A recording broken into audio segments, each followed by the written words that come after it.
Shut up and sit down.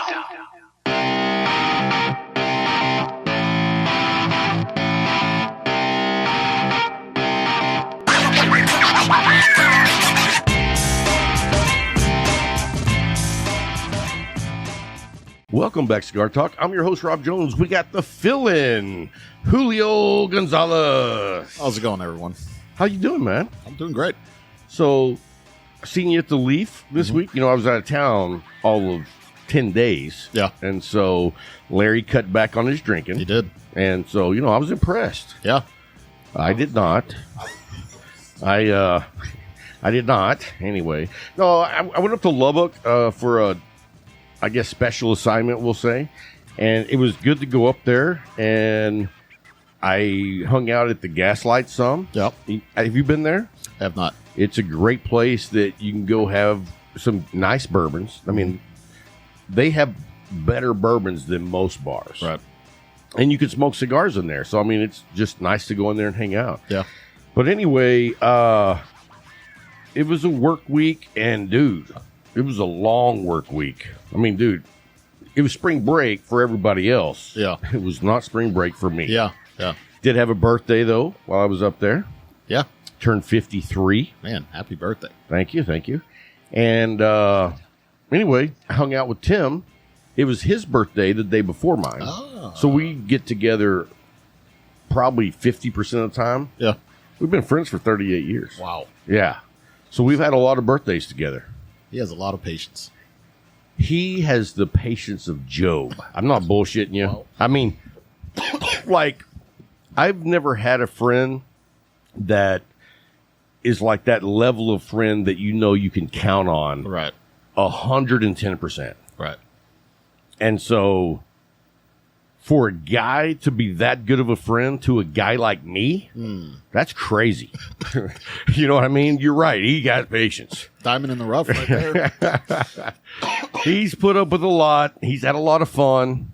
You know, he probably has done it just because I think without me in his life would be too bland.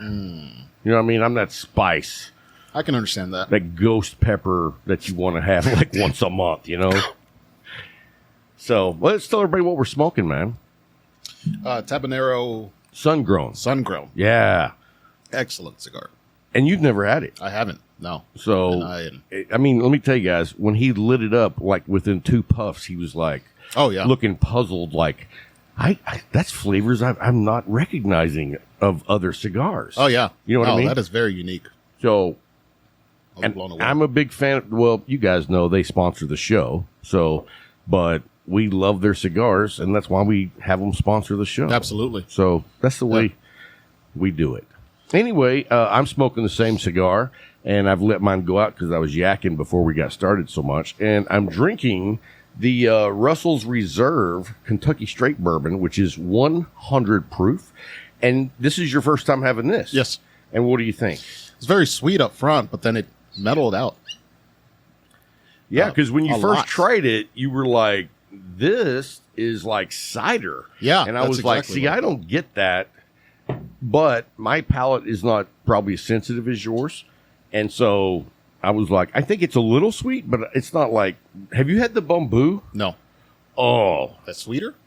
dude. Oh. I mean, like, have you ever had Angel's Envy rye? The rye? So it's very sweet. It's Yeah. like syrup. Yeah. And that's sweeter than that. Wow. Before you leave, we'll let you just have a little sample. Yeah, absolutely. You know, just to try it. Yeah. That's Bryant's thing. Oh, he he loves likes the that. sweet. You know, he loves the fat bottom Betty. Is that her name? Leather Gray? 50 Shades? Something like that. You know, I don't know everything Bryant's into, but you know. So, and Bryant is up in Nebraska. His granddaughter turned a year old, so Yeah. he went up there for that. You know, Yeah. I don't have a grandkid. If I did, maybe I would understand. But for me, I'm like, there'll be more. And he drove there. Right. Yeah. That's And his truck gets like 3 miles per gallon. I think he texted me and said, so far, only not even the round trip, just half of it, he's already at like $18,000 in fuel. I was like, dude. it's more than the price of the truck. That's where we're headed, brother. Oh, yeah, no kidding. Dude, and I spoke to a guy that was selling new cars in Lubbock. Yeah. And I was asking him about swapping to a different job, and he was like, you know what, man? I'm selling new cars, and I'm making a killing. Yeah. And I was like, really? And he told me he doesn't sell a new car without bumping the price up between $5,000 to $20,000 above MSRP. Yeah, that dealer markup. And I mean, it's becoming the norm. Unfortunately, yeah. Yeah. There's some dealers that won't do it. I don't think that will last. I No. don't think that's sustainable. I think it's just, a money grab right now. And Yeah. I can't even understand that people are doing it. Well, it's got, man, I don't know what. It's gotten to the point where manufacturers are having to stop it. I think they should. Yeah, yeah. Because now you're not selling my cars like I want them to be sold because you're holding out for more money. Right. And those poor people, in a year or so, when the market comes back down. Well, and you know what? You're going to have to just eat that one, and you're going to own it for the rest of your living Absolutely, days. yeah. Because you're not ever going to recoup No, any of that. no. You are upside down the price of a Civic. Well, I mean, you think, right. I mean, you think when you drive a $60,000 truck off the lot brand new, it drops $5,000 right then in a regular market. Right. But now I know guys that have had trucks like they bought them brand new and they had them for like 18 months and the dealer's calling them and they're willing to give them more money than what they paid for it. Yeah. Dude, what is going on here? Is people gone crazy? It's just there's no new vehicles. But we've never seen this happen before. Right. Yeah. No. You know what I this mean? is It's definitely unique. it's like Yeah. some weird stuff going on. Yeah. We're buying a new car is less expensive than buying a used car. Right. Yeah. No, it's nuts. And then the only way they would do it for him, though, is if he turned around and bought another new one, but that new one won't be here for 2 months. Exactly. So now you don't have a car if you go down that road. Yep. And I'm just like, if they're making that offer, some people are doing it. They are. You know what I mean? Yeah. Who's selling their truck, waiting 2 months and buying a new one? And what kind of price are they having to pay for that? Right. I mean, I think we're just in a weird, like, anti-utopia right now. We are. And there's some dealerships that you can go to that aren't doing that. Like who? I mean, Like in town. Okay. I know Lawrence Hall doesn't mark them up like that. Really? I don't know about the rest of them, but in town, Lawrence Hall doesn't mark up. Okay, nice. Dealer markup. But, yeah, I don't know why they're paying those prices. They can could you imagine if they were doing that with cigars? Oh. You go into the Leaf and Jay's has a box of Partagas Black that's normally $200 marked up to like $800. I mean, I'd be like, I'm going to kill you, Jay. Luckily, we have Jay, and he wouldn't do such a thing. But Dude, man. I mean, let me tell you something. I ran into Jay last night as I was going up to the Leaf. And he stopped me, and we had a little chat before he went home. And he told me what he had done today, or yesterday. And 3/4 of the way through, I was like, dude, shut up. I don't want... I hope you're not setting the bar of what it takes to get into heaven, okay? Yeah. Because I'm screwed. yeah, I know. Dude, he went over to Matthew's house and changed out the electrical outlet because it had gone bad. What? Yes. I mean, and he doesn't just go over there and half-ass it. He shows up with his tools.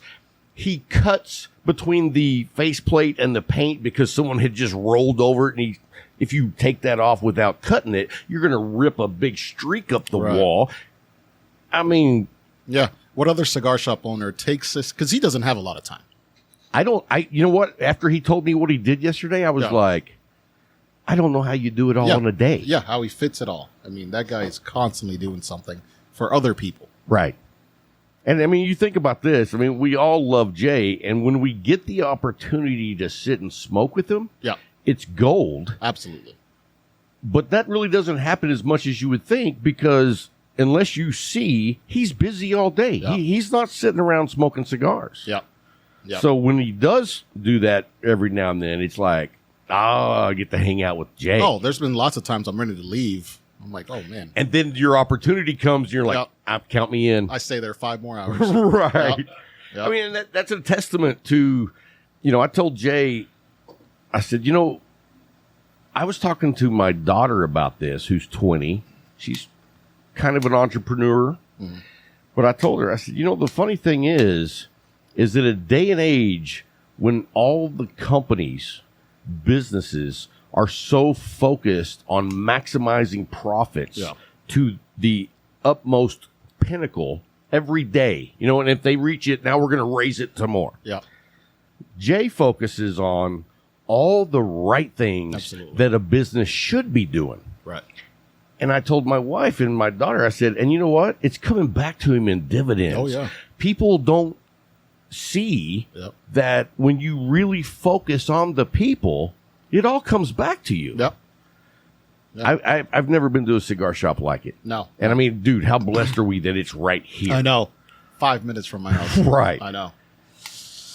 And a lot of companies have forgotten that, the customer service aspect. They just forgotten it. They don't care about it. But it's not even just customer service. It's also his employees. Oh, that's He true. takes care of his people like nobody's business. Yeah. He does, and that's why I didn't say he has the best customer service. I said he does all the right things that a business should do. Right. It goes way beyond just good customer service. Yeah. Dude, are you aware of how much business he does around Abilene with local businesses? I've started learning that recently. Dude, he's been telling us. If it's available here, he's going to buy it here. Yeah. No, I mean, maybe some of the other small businesses do that, but they all should be doing that. Yeah. We all should be doing that. But he is leading by example of what he believes in. Not only buying from him, but helping them out. Oh, absolutely. Too. He's always doing things for other businesses. Yep. Yeah, and that is rare. That is very rare. Yeah, I mean, you look at, Bill Claim, yes, the old owner. Yep. He never did shit for anyone. I'm just messing with you, man. Bill, I hope you heard that, bro. Do you know Bill very well? No, not very well. I felt the same way about smoking a cigar when I had the opportunity with Bill. It was just gold. But Bill was like the opposite of Jay. Mean old man, bitching about everything, claiming, blah, blah, blah, blah. And it's like, but you know what? He was funny. He has some great stories because he's had an interesting life. Yeah. I mean, he was a pastor. Did you know that? I did not know that. Yeah. Oh, wow. He was a pastor, and because he didn't go along with what the church organization wanted him to be up there saying, they fired him. Oh. Because he was like, yeah, I'm not speaking his mind. Yeah. Wow. Dude, come on. You think a church? Most pastors don't have to toe the line on what the organization wants? It's a business, dude. Yeah, no. I don't want to offend all you holy rollers. Sorry. Anyway. What other way did CGU look at it? I mean, it's definitely a business. Right. And I mean, shoot, dude, I was talking to Doug Worthington up at the Leaf last night, and he was telling me how much money, like, their church was bringing in just off the streaming of the church services. Yeah. And tax-free. Yeah. Yeah. So, but anyway, my senior year, I took economics, and my teacher said, you guys want to get rich? And, everybody's like, yeah. And he was like, become a politician or a preacher. Now, to be fair, that is not true of a lot of preachers. No, there's a lot. I mean, not everybody's Joel Osteen. Right. Hey, if that's your guy, he sucks. Sorry. Yeah. No, sorry. He showed his true colors during that hurricane. Oh, yeah. Yeah. And then, it's almost like the owner of Gurkha saying somebody hacked into my account. When the excuse he came back with. Yeah. Right. No, he's still the owner. It's just the business is for sale. Oh, I see. Okay, he's basically been cut out of like operations. And really, he's just getting money, but he put the business up for sale. Right. Just not the public face of it anymore. Right. Yeah. And so, anyway, you got me off track there. Yeah, Joel Osteen. But you know why he said they couldn't do that? No. Was because like there was something wrong with the building and it might not be safe for those people. Of course there was. Right. That's what I'm saying. That's why it was like the whole my account got hacked. Yeah, that's exactly right, because he still funnels hundreds of thousands of people in there every week. Right. So, I mean, dude, it's a business. Yeah. Big business. You give me money, and God will give you money. That's exactly right. A business that can get away with anything. Well, I mean, what can you say that, like, could you get sued for that, I wonder? Like, you know what? I donated $100,000 to you, Joel Steen, and I'm broke. 8 years later, and I'm broke. I'm sure someone has tried. I've never heard of that, but maybe there's something there. You know what I mean? Larry's shaking his head no. You can't sue God. Larry said you can't sue God. So I guess that's true. But, you know, if Joel Osteen said it, couldn't you hold him accountable? Yeah. I mean, and he could always come back and say, like, well, you know, $20 is you getting money. So, Right. I mean, it'd be hard. It would be hard to prove. He's still in the public eye. Yeah. So things he does still should have some kind of consequence. Someone might be able to sue him on that. Interesting. And I'm not a sue happy guy. Yeah. I don't really care. It's Yeah. just, to me, it's an interesting concept. Yeah. Yeah. Someone might do it. They're listening now. And, hey. Yeah, I can't because I never sent him any money. So Yeah, I haven't either. I see him on TV and I turn the channel. Yeah. Like, oh, that polished face and that hair. The plastic surgery. Yeah. Yeah, that guy's something else. Oh, so many of them do it, though. I mean, really, there's a tradition in that. I mean, Tammy Faye Baker. If that ain't, do you even know who that is? No. Dude, you're so young. No, You don't, oh, do you know? Tammy Faye Baker. All right. So you are the youngest man in this room. Yeah, I have no idea who that is. Yeah, dude, that blows me away that you don't know who that is. So you know what TBN is? No. Are you serious? It's a Christian channel, and it's run by this organization. Yeah. And I promise, guys, this is going to wrap up soon, and we're going to get back on track. But we just went down some rabbit holes, but we will get back, I promise. But anyway, it was like production, just straight up production. And like, this is what Tammy Faye Baker looked like whenever she was on the show. Oh. So, Wow. a lot of blue. Yeah. Wow. But dude, but they all had like the big hair Big personality. that like a missile could not damage that. You know what I mean? And so you missed out on a whole generation of that, dude. That was huge. I'm good. I don't know that I You missed out. you missed out on the entertainment Okay. value. Yeah. You know what I get mean? that. I So get that. anyway, guys, let's jump over to. Sorry, that was a long rabbit hole. But anyway, how long we've already been 20 minutes in, and we haven't even got to our first pick six of the week. You knew you were doing the pick six, right? Pick five? No. Carlos. Sorry, Julio. Wow, even I forgot. Thank you. Larry's like, hey, over here. Oh, Larry. So anyway, Carlos is going to give us, I did it again. Anyway, he's going to give us his top 5 Connecticuts, and then we are bringing back the one and only Brian Coxson. You know him? No. It's that dude right there. Why'd you pronounce his name like that? Well, I pronounce it. It's just how you say it. That's how I say it. That's why I was like, who?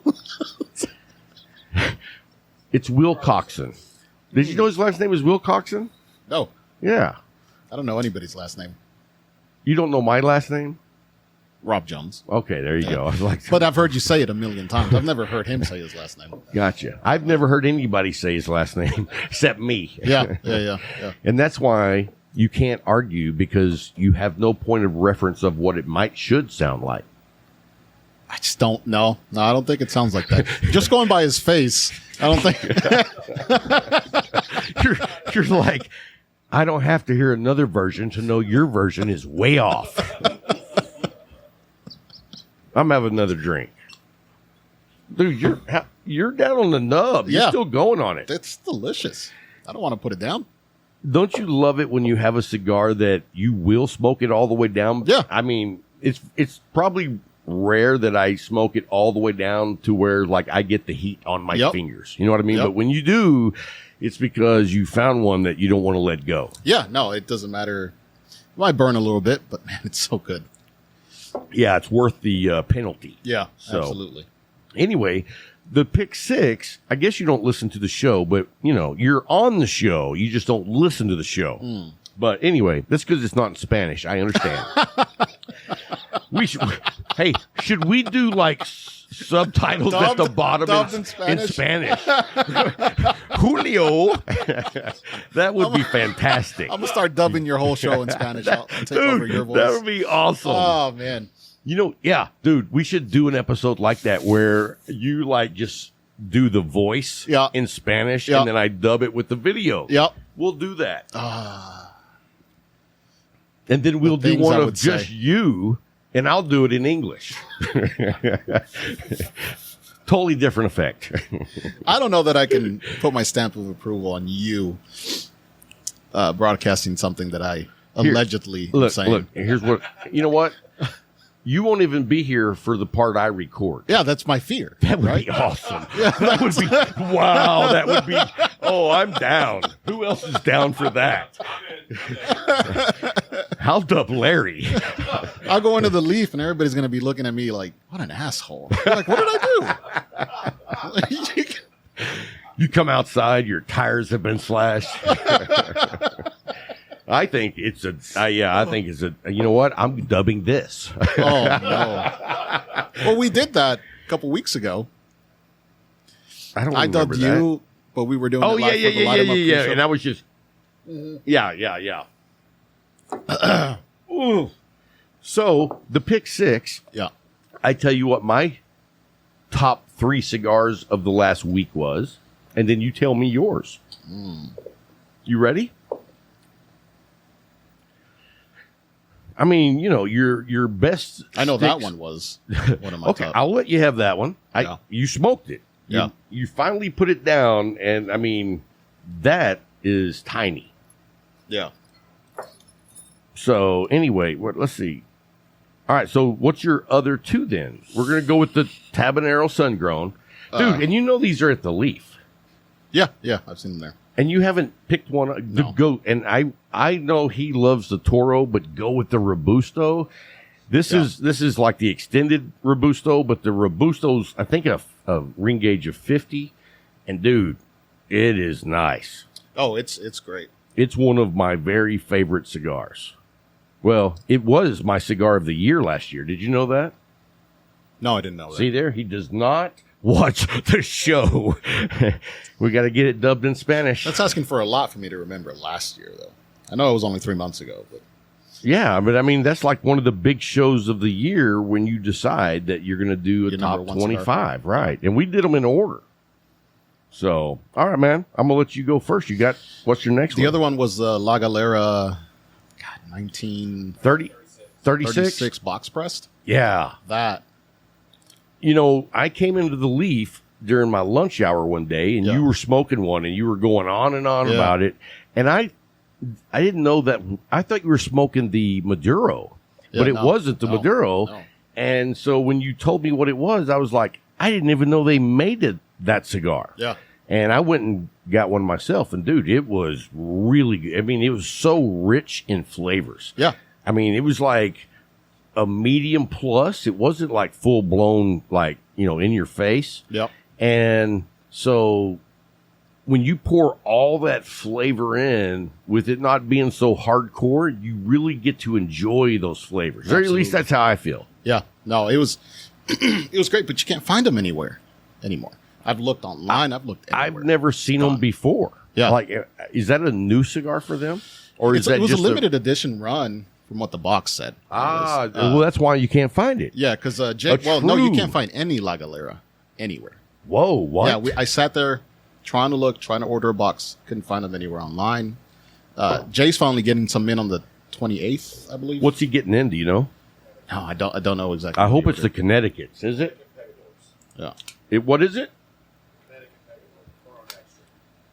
Of what? Oh, what blend? The Maduro, the Connecticut. Oh, okay, the Connecticut. Yeah, dude.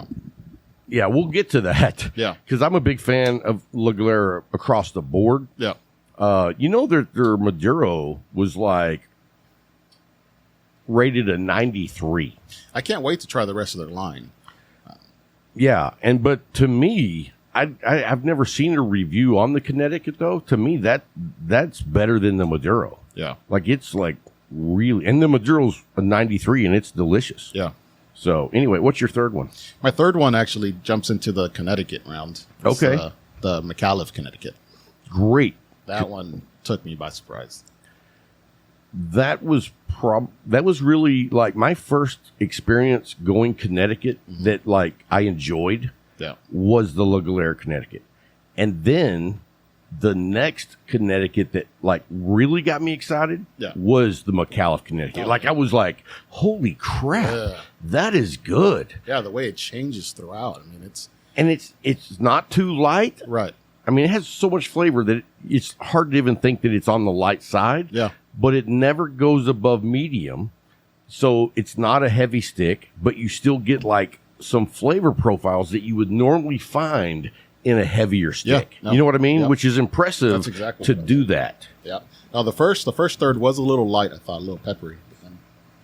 But then it started it just really mellowed out, Yep. but it wasn't like peppery like that jalapeno cigar. No. It was a you light didn't remind pepper. me that when we get on break. Yeah, we'll check that out. Yeah.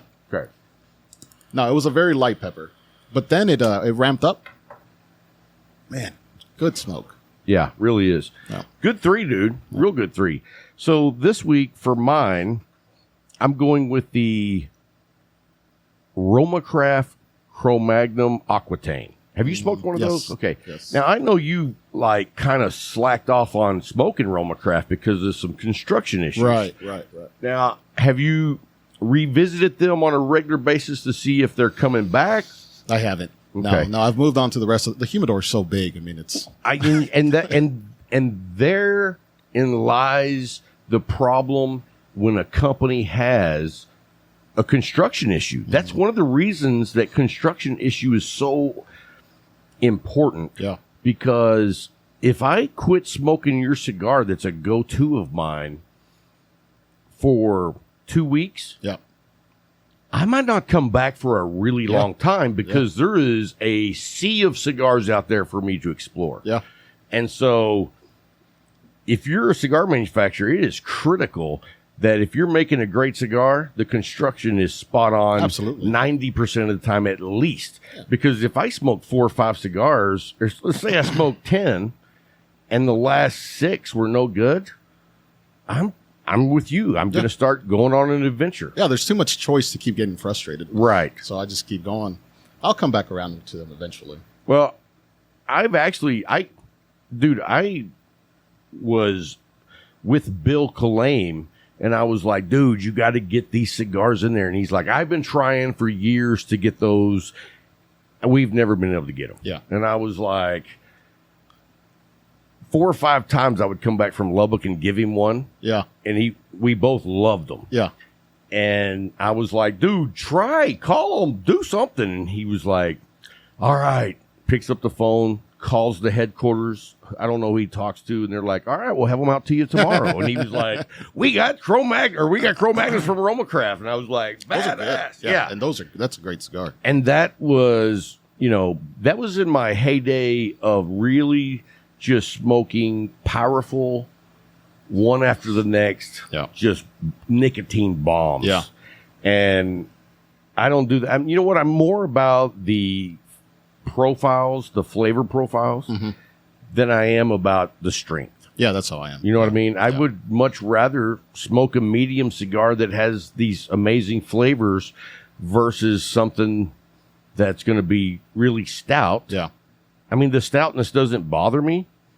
It's not like, it wears me down because it has so much nicotine. It's just like, I find that the stronger the cigars are, that a lot of their flavor profiles like hit you harder and they're like boom in your face. Yeah. Where when you go with the mediums, you still get all those flavors, but they're a lot more delicate.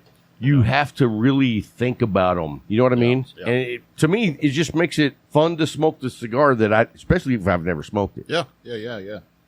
So the next cigar that I'm going to go with is the Mil Diaz from Undercrown. Dudes make a bad, what'd you say? Crowned heads. Sorry about that. Crowned heads. No, but I always get those two confused. I know. You know what? I'm just going to call them from now on the Crown. The Crown. Yeah, like that show my wife watches.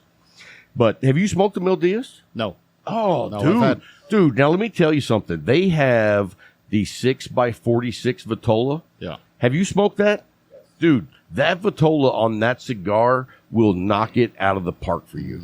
I mean, you get all the flavor, and it's just so mellow, but at the same time, it's just like overpouring with flavors. Ooh, I'll have to give that a shot tomorrow. Yeah, and I mean, I liked the Mil Diaz before, but when I smoked that 6x46, I was like, holy crap, this is where I want to be on a regular basis. Yeah, I'll try that tomorrow.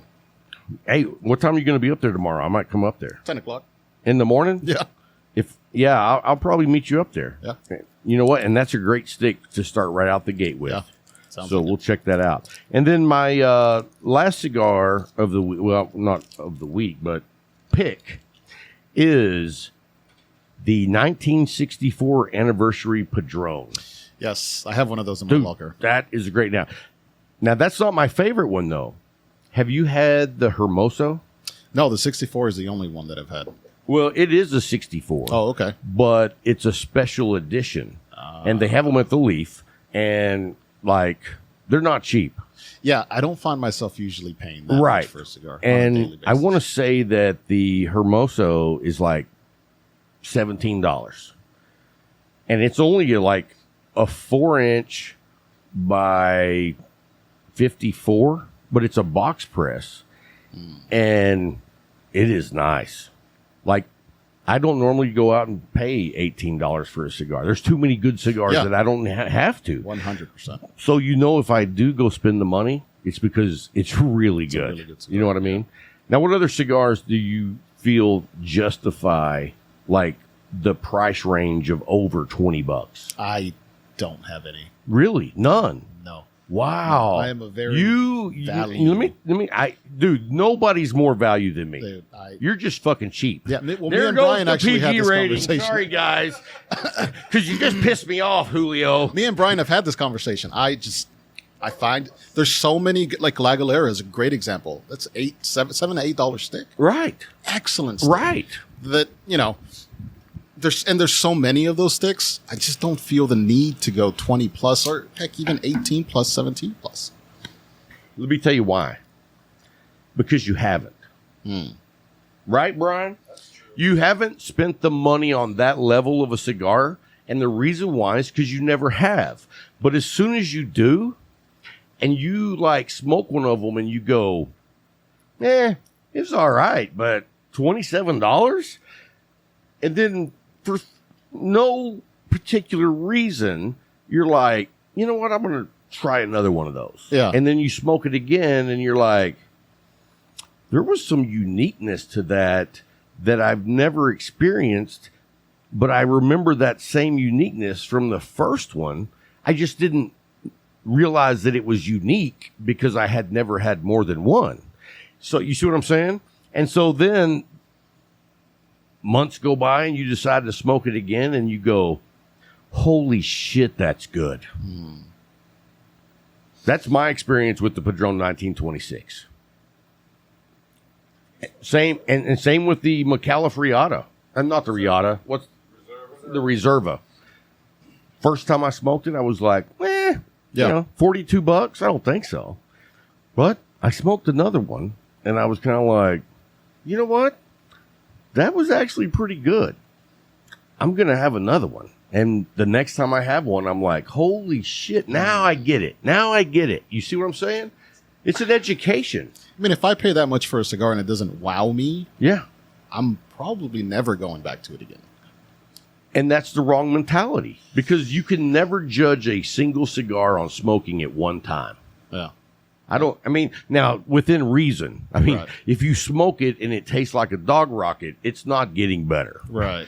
But a lot of those subtle cigars, the subtlety is what ramps up the enjoyment. Now, when you smoke those, you want to be able to sit back and really take it in. Right. You know what I mean? You don't want to be hanging out and jacking around with me. Right. Because you're not going to be able to relax. Right. Yeah. Yeah. And that's what I do in the mornings. That's why I go to the Leaf in the mornings, because there's not many people. Right. And I can sit there and really focus on the cigar that I'm smoking and the coffee, because they have great coffee. Dude, let me tell you something, man. I was in Lubbock for 10 days and I was not able to get good coffee. And I came back and went down to the Leaf and I had some coffee and I was just like, oh, dude, it's not good coffee. It's amazing coffee. And what I sat there and looked at, I was like, Jay, is that just a regular, coffee machine you brew that out? He's like, yeah. Like, what? Yeah, it's so good. It's a bun. Yeah, It just pours hot water through and comes out the Just a bottom. basic It's coffee. diner coffee maker. Right. But he has such good quality coffee. It's the beans. It really the is. beans are amazing. Yeah. And being a member and just being able to get as many cups as I want every month for free, it's like, holy crap. Every day I'll have 3-4 cups. That makes up for the price of the membership Dude. right there. I'm telling you right now, Yeah. like, being a member at the Leaf is a no-brainer. No. Yeah, absolutely. You know what I mean? Absolutely, yeah. Because all the perks that you get, Yeah. and just being able to hang out with the other members in the back. Yeah. Yeah. I mean, Yeah. there's very few people that are members that I don't like hanging out with already, Scott Fritz. But, anyway. But you don't have to have a membership. You can still relax in the front. Oh, sure. Which is just sure. which is great. But the perks from the membership. make But it the worth perks it from for the sure. membership, and I don't understand, if you go to the Leaf regularly and sit up front, Yep. why would you not be a member? Yeah, You know what I exactly. mean? Because just the perks alone are more value than if you just come hang out up front and smoke. Now, Yep. I get it. Some people just want to come in and sit up front and they can look out the window and watch people walk. Whatever. Yeah. Yeah. Scott Fritz. Anyway, hey, that's going to wrap it up for this week. I gave 3, yeah. This is going to wrap it up until we come back from break. We're going to let Julio take a break, and we're going to bring in Brian WillCockson. So don't go anywhere. We'll be right back.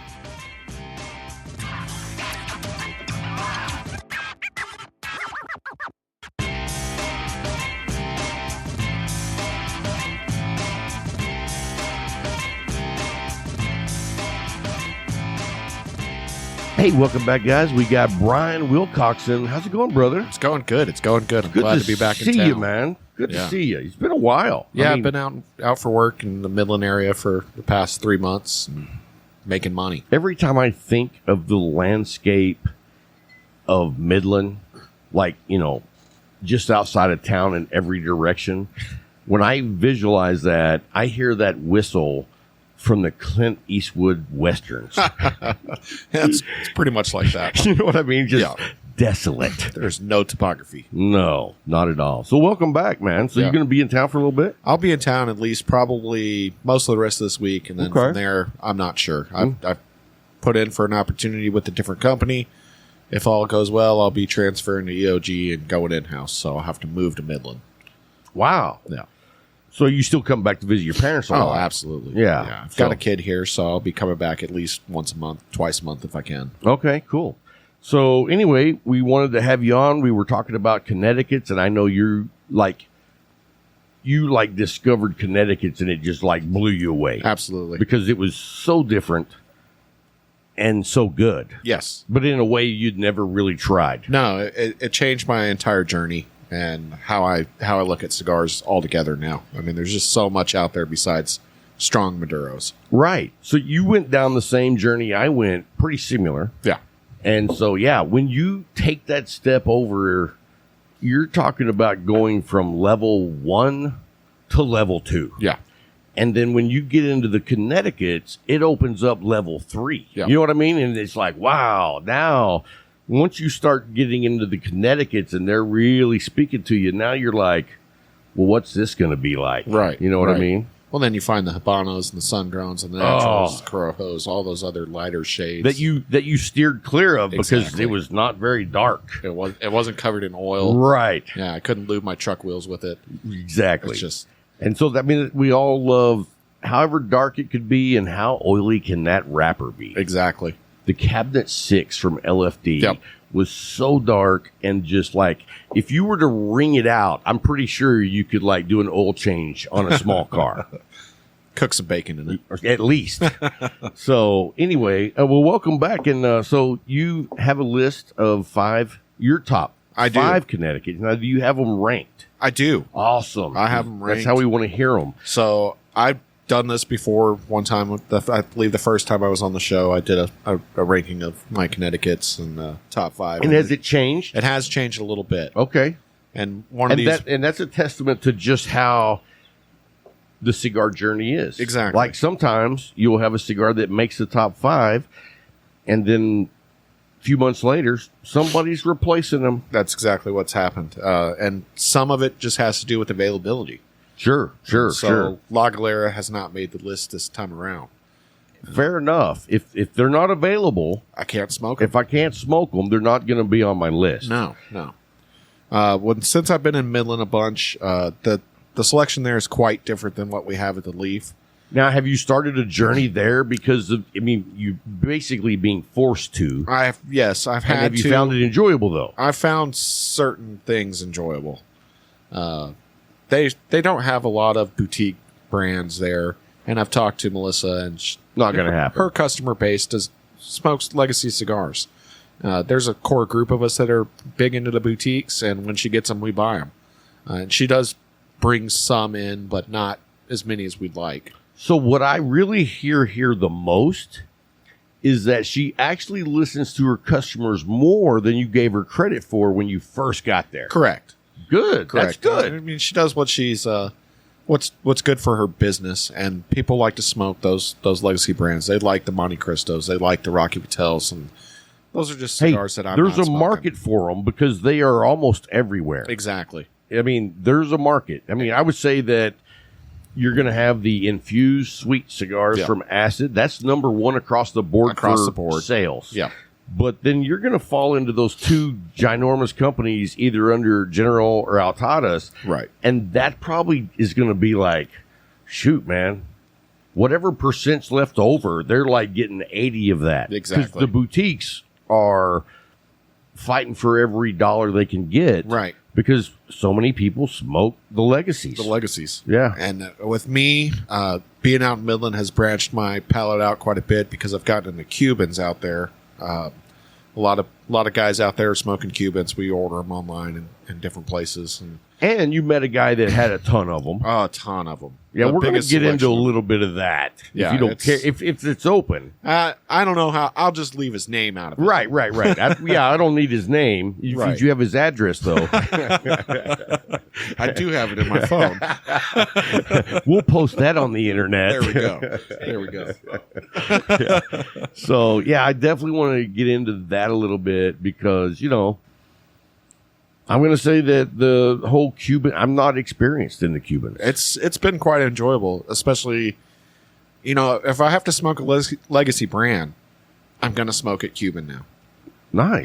Really? I will not smoke an American sold Monte Romeo and Cristo. Julio, Monte Cristo, Partagas. Whoa. I'm telling You you, won't the even smoke the Partagas not even Black. the Partagas Black. No, But I've smoked the Partagas Black. What Cuban is equal to the Partagas Black? I They would don't say have that dark cigar. not dark.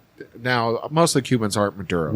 Right. That's Most what I'm of them are saying. There's naturals. no replacement for that Right. one cigar. So you don't get that one cigar. But the plethora that Partagas has in Cuban cigars, I knew I could find the weak point of your shield.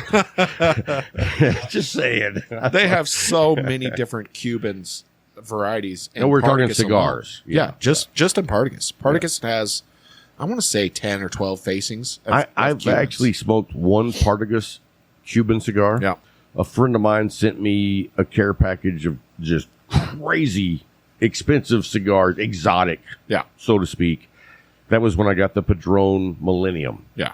It was like 17 years old when I smoked it. And me thinking I know everything about cigars, I'm like, I'm not going to enjoy that. That's going to suck.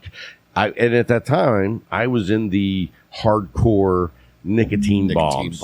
So it was like, they didn't even have a chance. Right. You know what I mean? Because I already thought this is what a cigar should be. Yeah. So when I smoked them, now I will say the Padron Millennium was amazing. Yeah.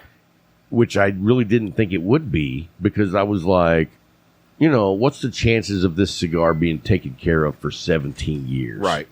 Or over time, does the cigar lose its flavor? And so my expectations were very low. And then I smoked it. I smoked it on a live Instagram. And it was actually just amazing. Yeah. I couldn't believe it.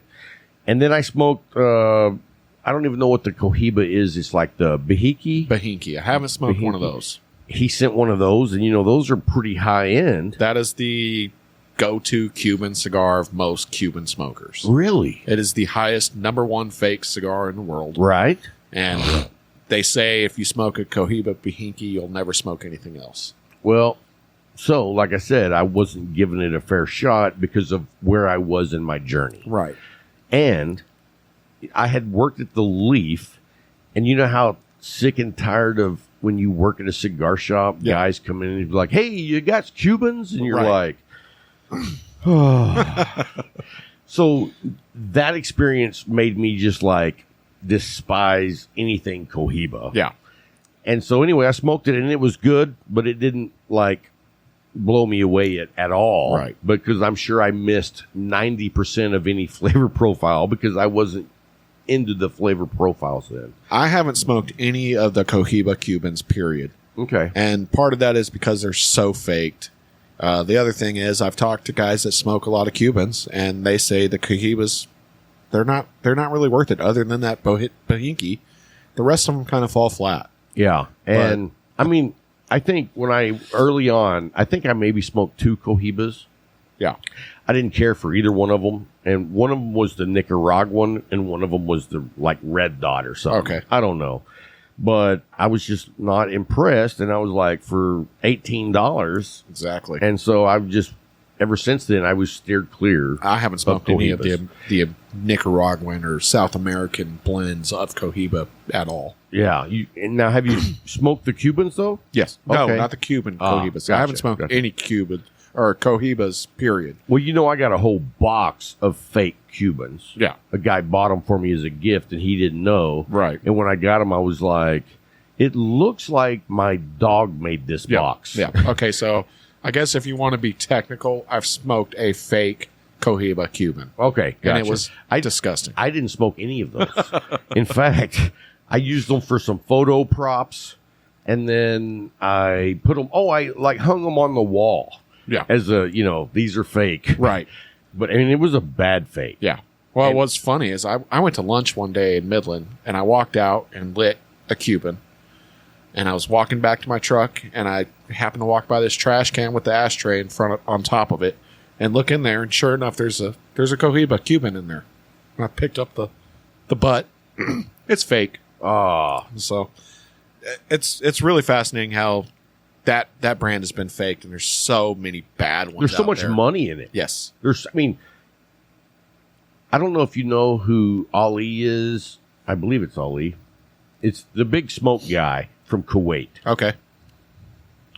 And he showed a video, and I don't know if you know, he owns a badass shop. Right. Like, top of the line. And I take it back. It's not Kuwait. It's another Middle Eastern over there somewhere. Like Saudi Arabia or somewhere.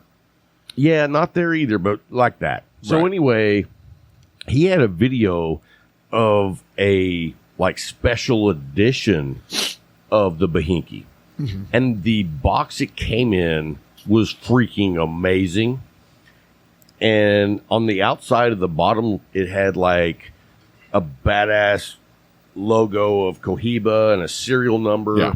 You open it up, every cigar is serial numbered. Right. To the box. Right. And they were fake. Yeah. So did I mean, he they have the holographic shit. I mean, you would have been like, these are Cubans. Right. There's no way these aren't. And and the thing is, they may not be awful cigars. They're probably pretty good because they wanted them to look like this cigar. Exactly. And so they're not the banana peels like what I got. But the value on those Cohiba, like that box, was like $30,000. I wonder if it was the book. So every year, certain brands in Cuba make a book box. It looks like a book. It's a box of cigars, but it's the size of a book. It looks real similar to a book. Like it's got the fake pages and stuff in there. I don't think so. This one was more of like a beautiful polished wood box. You know what I mean? Almost like a beautiful humidor. Right. Like the whole thing would open up, and I mean they were all like separated, and I mean it was like badass. They do make some humidor boxes every year too. Edition that's stuff. probably what it was, Yeah, but it it's was probably not one of real. those. Yeah, which would suck Right. because that's a lot of money. Right. Yeah. So anyway, I was blown away because I was when he showed the whole video. I mean, he went through everything, showing you how they got it all right. Right. And then he showed the one thing that made it wrong. Yeah. But if you didn't know, I mean, I wouldn't know. Right. I mean, because it was when you see something that and I wouldn't have bought one because I don't have that kind of money. But Yeah. some sucker, would buy it. right, Did buy it. and didn't get a discount. No. It was sold as the real deal. Yeah. So anyway, well, let's get started on your list, bro. All right. My top 5 Connecticuts. One coming as a shock to me is the Drew Estate Undercrown Shade Connecticut. Only because I've smoked several at... Didn't Jay give us one of those? he did. I smoked it. That was the first time I smoked it, and it was a really good cigar. It's a nice cigar. And I would have never picked it. And that's one of the things that Jay does is help us learn cigars that we might not ever try. Exactly. That's the whole point of this, giving us a couple sticks a month to try. Hopefully it broadens your palate, shows you what else is out there. Yeah, I hate to hear like guys go, "Oh, I don't like those." Yeah. And it's like, "Have you had one?" "Well, no, but I don't like."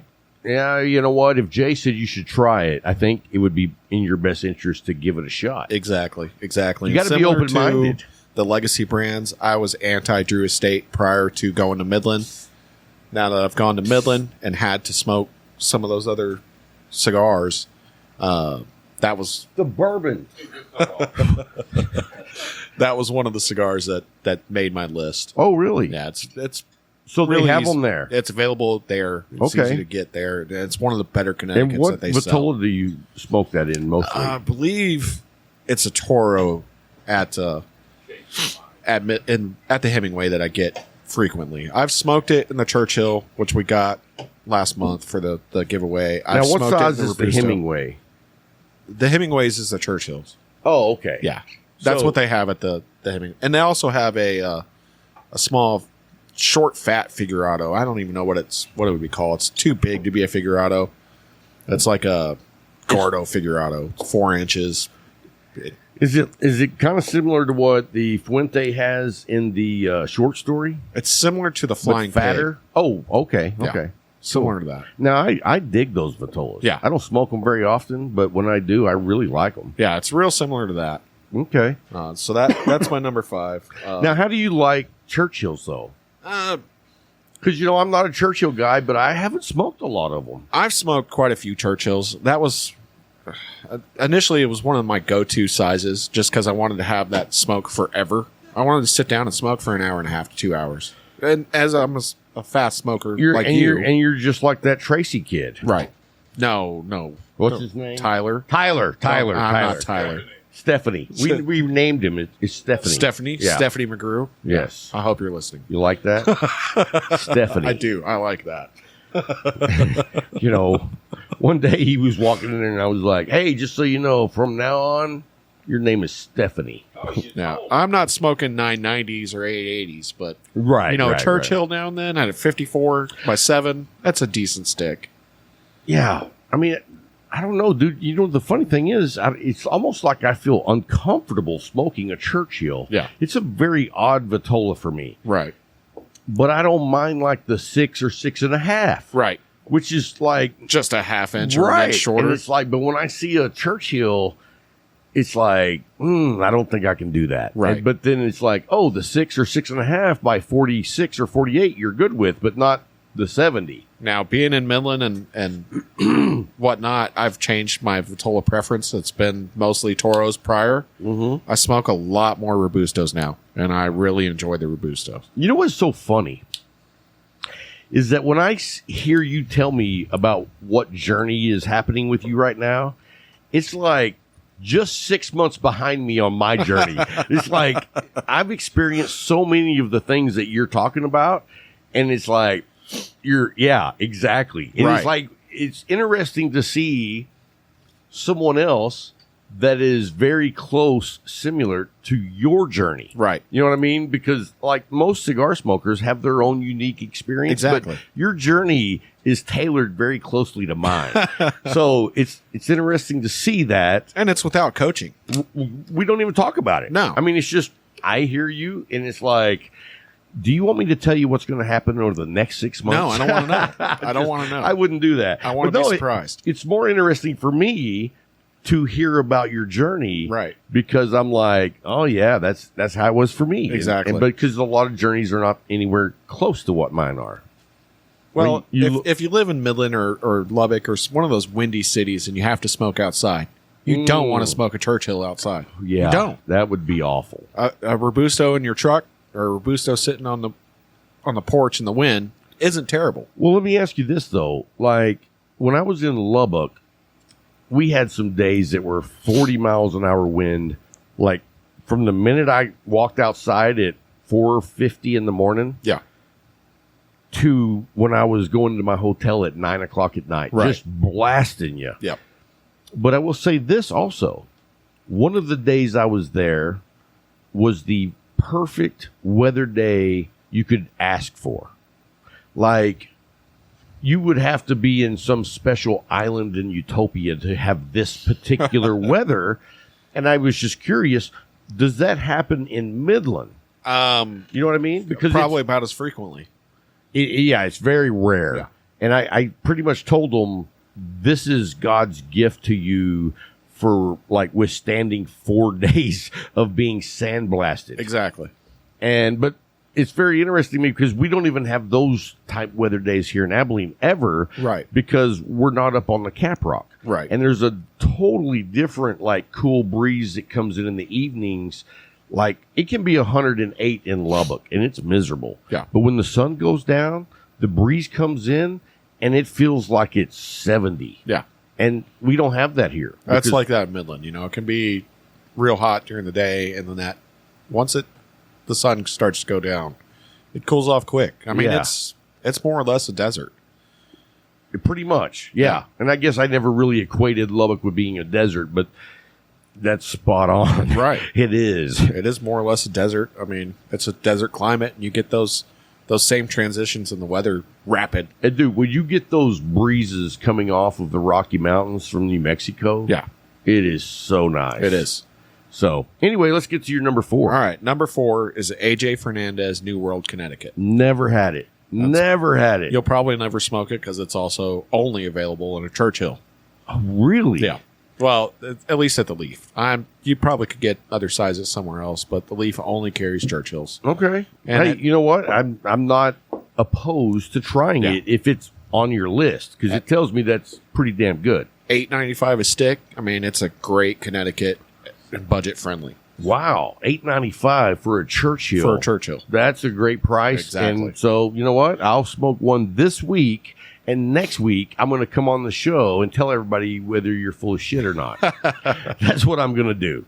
Go ahead. What's number 3? Number 3 is the McAuliffe, Connecticut, and the Robusto. All day, every day. All day. All day, every day. That's a Connecticut that literally I will smoke any time of day. And I prefer the Robusto over the Toro. as you hands should, down. as you should. Hands down. All day long. That was number 3, and the first time that I did this is still maintained its spot. That's good. Yeah. I mean, I'm so far, other than the AJ, because I've never had it, but yeah, I'm digging it. Let's go. Awesome. Number 2. is the Perdomo Bourbon Barrel Aged Connecticut. Never had it. Another Really? fantastic cigar. Now, is that also in the Robusto? I've had it in the Robusto, the Churchill, the Toro. I like all three just about the same. Wow. Just about the same. The Robusto is actually a little more potent to nicotine wise. It's a little more punchy, Okay. and so See, well, then that makes me want to smoke the Robusto. yeah, I enjoyed it quite a bit. It actually gave me a nicotine buzz one day after I'd smoked Wow. 4 or 5 cigars. That's impressive. Yeah.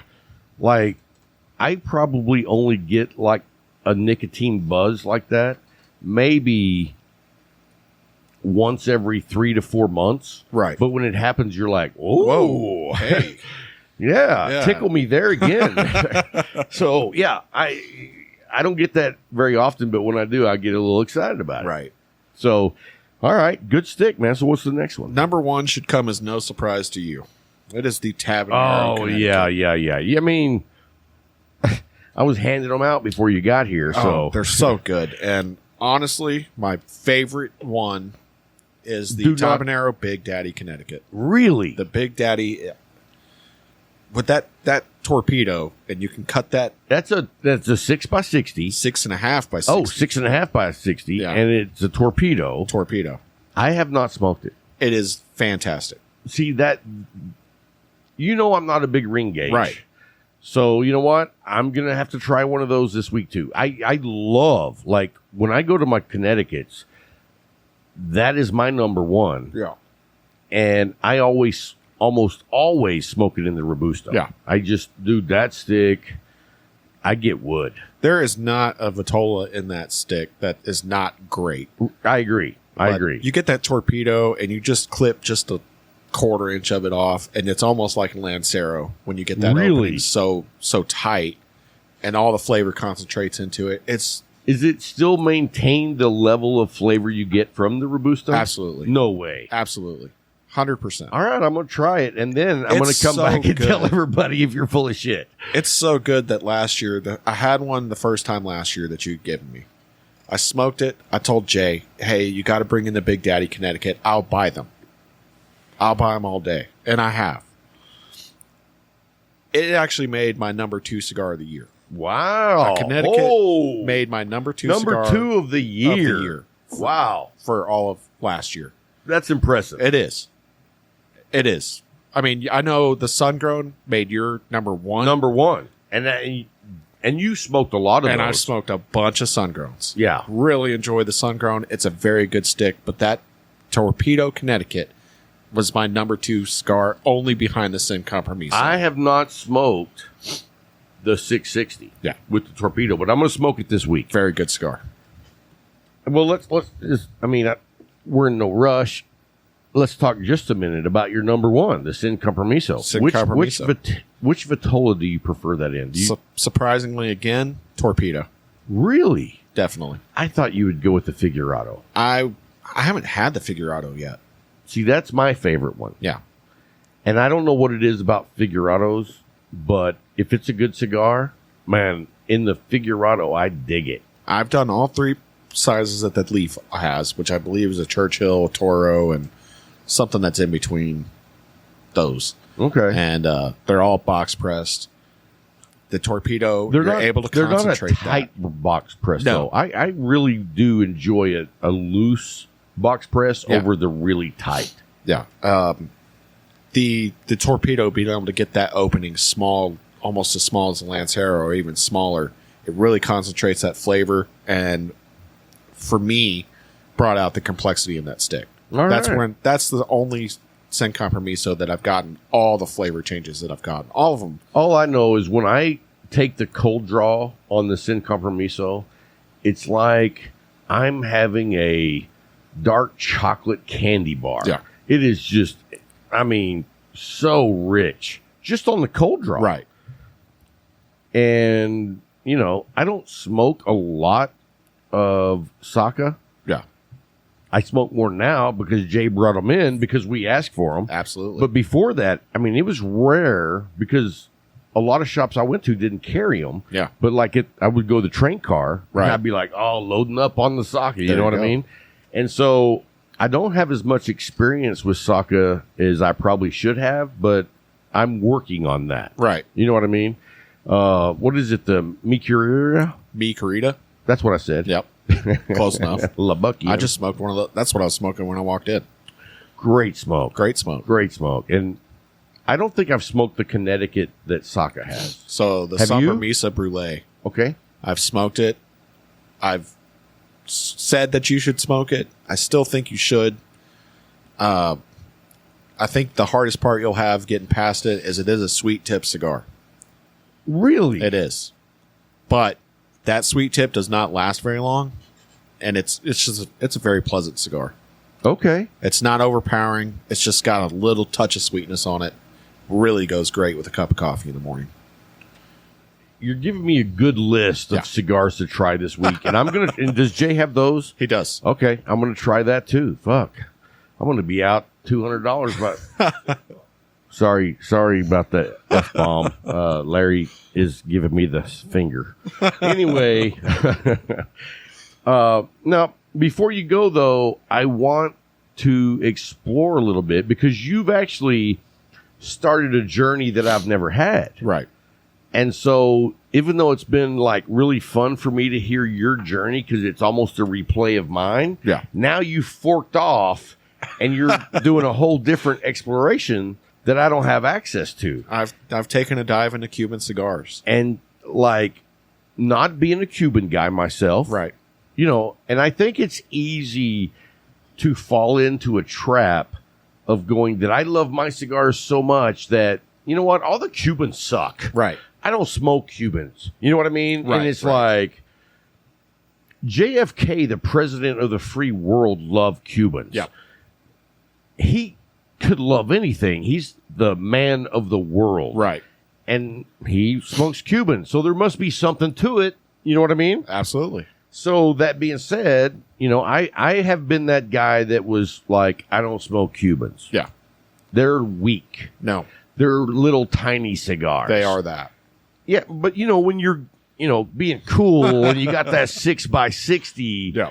full on like double Lajero. You're not going to find one of those in Cuba. Right. And so it's easy for like the cigar guys to have that outlook on Cubans, but like you shocked the shit out of me because like you came back from Midland and was like, dude, I'm in all over Cubans. All over. And I am loving it. Yes. So tell me about it, please. There's certain brands. So I've really been digging on Quai d'Orsay, which is a Cuban-made brand exclusively sold to France. Very, very nice, dark, almost a Maduro. A little darker than a natural, but it's a very good Robusto. more like a really aged sun-grown. Correct. All right. I dig it. Correct. Very good. What kind of, do you know what kind of wrapper it has? I don't have any idea Like what. when you're, is that the general thing is when you're smoking Cubans, you don't really know what it is? I have no clue what they are. Wow. I don't know what. So most that's of them kind of are. cool in itself. Yeah. Well, I believe, most Cuban cigars are a natural shade. Almost all of them. There's a Okay. few. I know Monte Cristo does make a Maduro, and I believe Romeo and Julieta makes a Maduro as well. I don't know about the rest of them, but the Partagas, I haven't had a Partagas yet from Cuba that I don't absolutely love. Really? Everything from the Partagas Series D number 60. It's a little 3 3/4 inch cigar by 52. It is a perfect 30-minute smoke. And Really? it will knock your socks off. It's a nicotine bomb and So- a short package. Wow. And see, that's one of the things that I guess I even have miscued. Yeah. Is that the fact that the Cuban cigars are not like really dark and heavy. Right. That they're not strong in tobacco or nicotine. Like Right. but you're saying that it is a nicotine It is bomb. a nicotine bomb. Wow. That See, particular blend.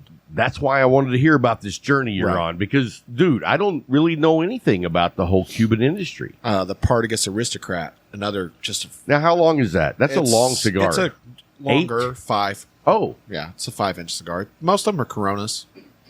So like a lot- me. Like me. Yeah, Yeah. A lot of Cubans are Coronas and smaller. Yeah. Well, Penatellos. like me. Penatellas, Petite Robustos. I mean, a lot of stuff like that. Right. So I've only had a couple that I really didn't enjoy, but I actually got a hold Do you remember what the ones that you didn't like Yes. were? What were they? I Does got that mean that? I mean, they're in Cuba, Right. Okay, so we're not knocking an American company. I don't do that. Right. But for Cuban, I mean, if you're trying to have that experience, I would like to steer people away from something that wasn't good. Exactly. So And what were they? the Cuaba? Never heard of it, of course. Right. It's a long figurado. It's about 6 inches. It's pretty thin ring gauge, 42, 44. And it's also a torpedo. Was it bad right out the gate? Right out the gate. You can't get it drawn. Did you smoke it? I tried. I tried to smoke 2 of them. And they were both so and they tight. were you both couldn't so smoke tight it. that you couldn't smoke them. And that's a problem with Cubans is they're so mass produced that they do have a lot of construction issues. The whole thing of, you buy a box of cigars in America, you might have one in a box that's trash. And you might have none. Right. You buy a box of Cubans, there's a good chance you're going to get at least 3 that are practically unsmokable. So a certain cigar brand owner told me that when you go overseas and guys buy boxes of Cubans, Yeah. they expect 20% of them are unsmokable. I believe that. He said if they buy a box of 20, 6 of them are not going to be good cigars. And he was like, it's only in America are our standards so freaking high that would be unacceptable. Absolutely. And so I didn't know if he was full of shit because I thought you're just trying to make excuses for your own brand. Right. Another brand that I'm really digging Blanco. Por Laranga is another brand of Cubans. They're pretty unheard, smaller company, very good cigars. So They're hard to get, but very good. And that's a lot of the Cubans right now are hard to get. The Quai d'Orsay's, you can't. They're annual release to France. They're hard to get. Ramon and Lones. and like, what's the price point on those? The Quai d'Orsay's are probably between $12 and $15 a stick. That's not bad. That's not terrible. No. The Partaguses, I've seen boxes of Partagas, box of 25 for 106. They're affordable. Wow. They're affordable. A box of 25? Box of 25 for 106 a box. Shipped. That's under $5. Yeah. Wow. That's including shipping and no Now, tax. what's the legality Well- on buying Cubans online? You still can't. I mean, technically, legally, you're probably still not allowed to buy them. Are you but breaking the law? Absolutely. Okay. Absolutely. I always knew you were a lawbreaker. Breaking the law. they're imported from different European countries, Okay. mostly Sweden. Oh. Is where we're ordering our cigars from. Now, because we've talked, you've told me some of the stories. You've met a guy that is like probably the biggest Cuban guy you've ever met. Absolutely. And he has his own, let's just call it stash of Several. Cubans. Lots of stash. And so you've actually been able to go over there to a guy who, let's just say, is in a different income bracket that we are. Absolutely. 100%. Way different. Yeah. But he's smoking the best of the best. He is. He has a collection that is insane. I mean, it's like, I want to say he's probably got more cigars in his private collection than the Leaf has on the retail collection. Wow. All Cubans. I didn't realize it was that big. It's that big. Wow. And I mean, just at his house, he had 3 huge humidors that I could see and 7 of those big white igloo coolers packed full of cigars. Wow. And his deep freezer packed full of cigars. All Cubans. And a lot of these are Cubans that you can't get. He had. And so, how about the experience that you've had with the generosity that this guy's had? I went to his house one night for just a casual dinner. We had a get together with 5 friends and ate some food and decided to have a cigar. He went into one of his lockers and pulled out some pre-embargo Dunhills. These were Dunhill. So, like 1963 or further back. Further back. Wow. No way. Further back. 1953. Wow. Yes. So you're smoking almost a 70-year-old 70-year-old cigar. cigar. Wow. At a price range of $1,788 a stick. Wait, Did you say $1,700 and $88 per for stick, one stick? for one cigar. Dude, now, all right. You know what? I mean, lay it on us. How good was it? It was very good. It was surprisingly good. I didn't know how much it cost until I was about halfway through it. And how, okay, so the first half, though, how was it not even knowing anything about it? Not knowing anything about it, it was surprisingly good for a 70-year-old cigar. I like you with the 13 or 17-year-old Padron. I mean, you expect that you're probably losing something, and who knows? I might have. Right. You don't know. I don't You know. don't know what it was That cigar's twice as old as I am. 68 years ago. Right. And I mean, if you think about it, if he bought it 70 years ago, no, I mean, if they were available 70 years ago, how long were they aged? Right. So you could be easily 75-year-old cigar. Right. And I 77. know, this guy's not 70 years old. Right. So I know he didn't buy him new. But he's taken meticulous care of them. Evidently, whoever had him prior to he had taken very good care of them. They were excellent. I didn't have a construction issue. They burned perfectly. They tasted great. It was fantastic smoke. So let me ask you this, though. Like, me and you smoke a lot of the same cigars. Right. We enjoy a lot of the same cigars.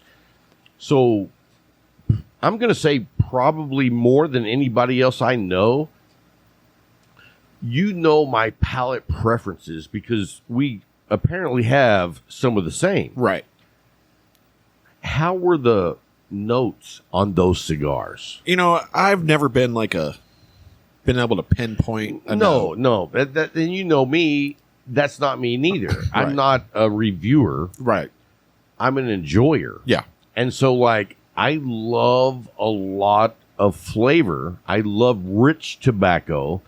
I love when it's not just kicking my ass and it's just, like, beautiful. Yeah. That's how I explain a great cigar. So this cigar for me Beautiful. was a medium nicotine, but a medium plus bodied cigar.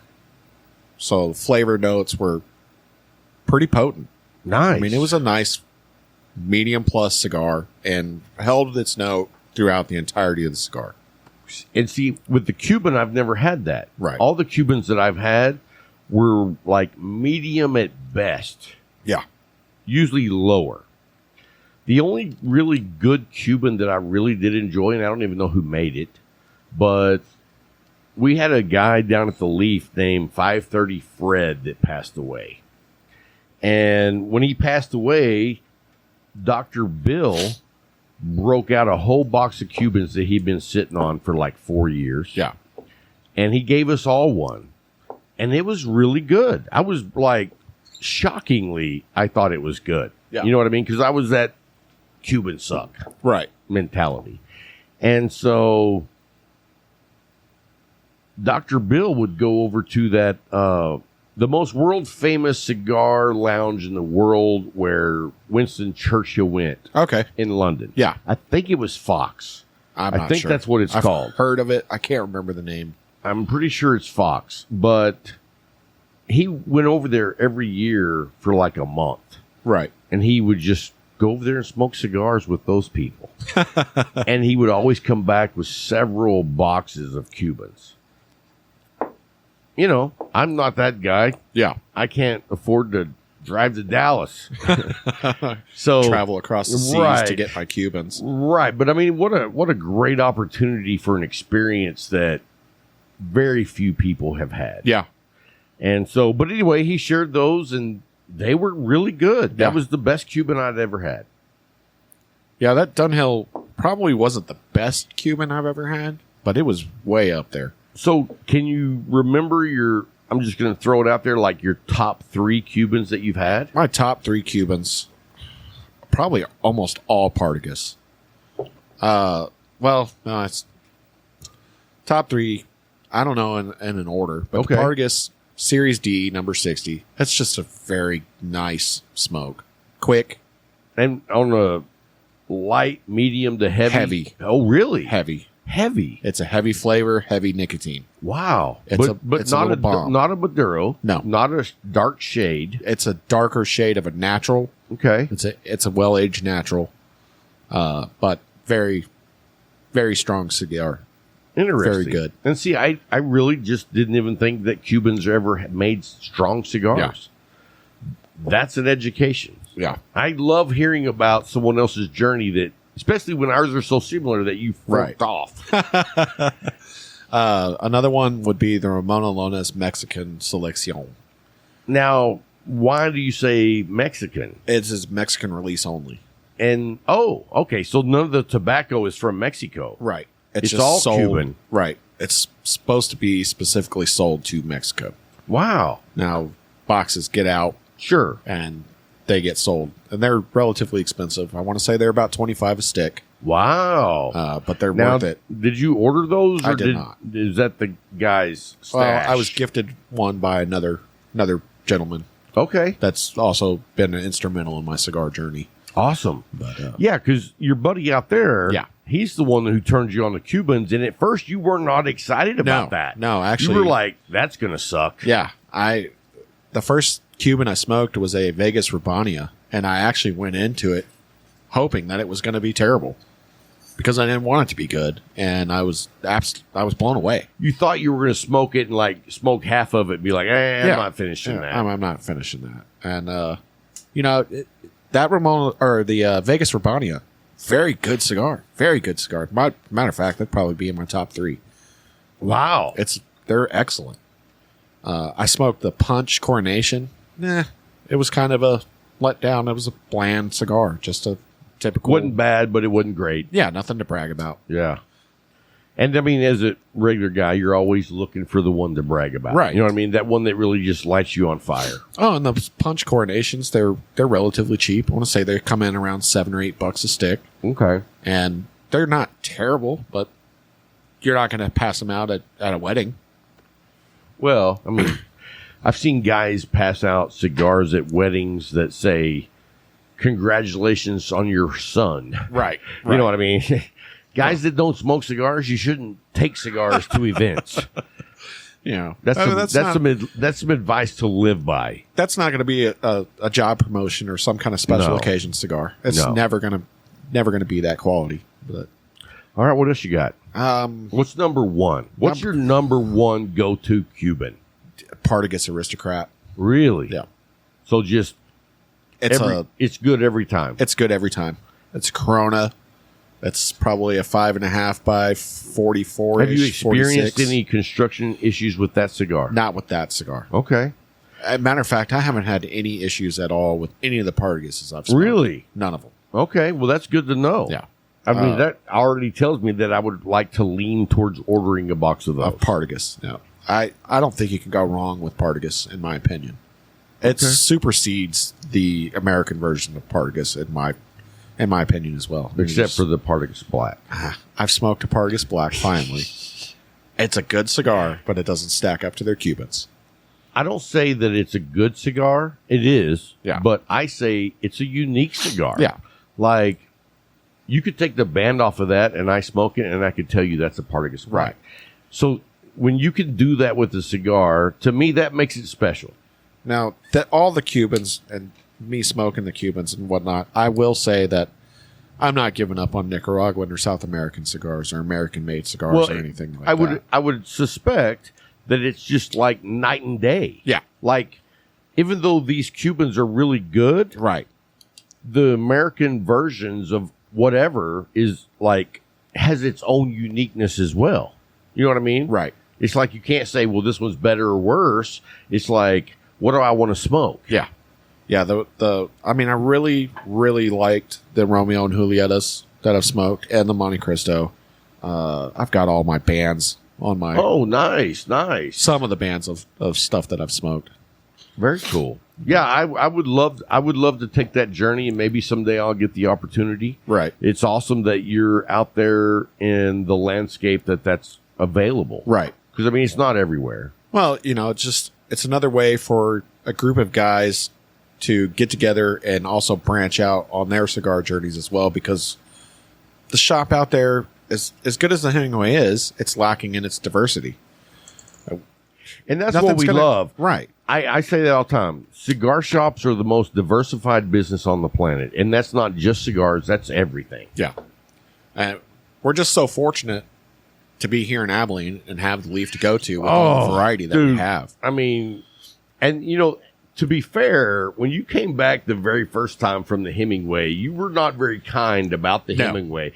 But Jay sets the bar so high that I promise you, anywhere you go, you're going to feel that way. Yeah, most places do not stack. Well, nowhere I've been stacks up to the Leaf, period. In fact, I told Jay this the other night. The closest place I know, that's what Bryant called about, was the closest place that stacks up to the Leaf is the Safari Cigar Club in Omaha, Nebraska. Okay. I did a show up there. I went up there, shoot, man, it's been 3 years ago. Right. And the entire time I was there, it was no warmer than minus 18. It sucked. It sucked. Texas boys do not like the cold. No. But anyway, when I flew into Omaha, and then I rented a car and I drove down like 4 or 5 hours away and stayed there for the whole week. Right. But when I got off the plane, the first thing I did was go to a local shop, which was the Safari Club. And when I went in there, dude, I mean, like, it's what the Leaf would be if they had 5,000 square feet. Right.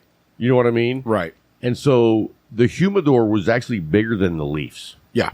And it was done in all teak wood. Oh, wow. It was beautiful. And then you come out and you're like, I mean, you're in the humidor, and when you come out, you're like in this giant room that has a place for you to pay. And then there's probably like 20 tables with 4 or 5 chairs. Right. They have a barista making coffee there. I got the espresso, whatever. Yeah. And then right here next to the humidor is a double doors that goes into an area that has a bar. And bar is probably 30 feet long. Yeah. And another 30 tables with 5 chairs each. Right. I mean, it's massive. But the selection of the cigars were amazing. The customer service was fantastic. And the seating area was very comfortable. And then, like, you don't have to sit at a table. They also had like couches and love seats and armchairs. Different places. Wherever you want to be. Right. And at that time, they had the Cabinet 6 LFD back in the day when they were just badass. Yeah. Yeah. And so I told Jay, I said, really the only thing that I would say that you're doing better than them, well, there's probably lots of things, but the one thing that I would say is I'm not a fan of having a bar in the cigar lounge. Right. It's just not my thing. Right. It's not a bad thing. It's not wrong. But for me, you kind of add a different vibe when you sell alcohol because it's just different. Well, people come there for the alcohol. A different reason. Yeah. And, you know, when you walk into those double doors, and the doors are always open, so you could just see in there. Yeah. But just the bar aspect takes it down a notch for me. Right.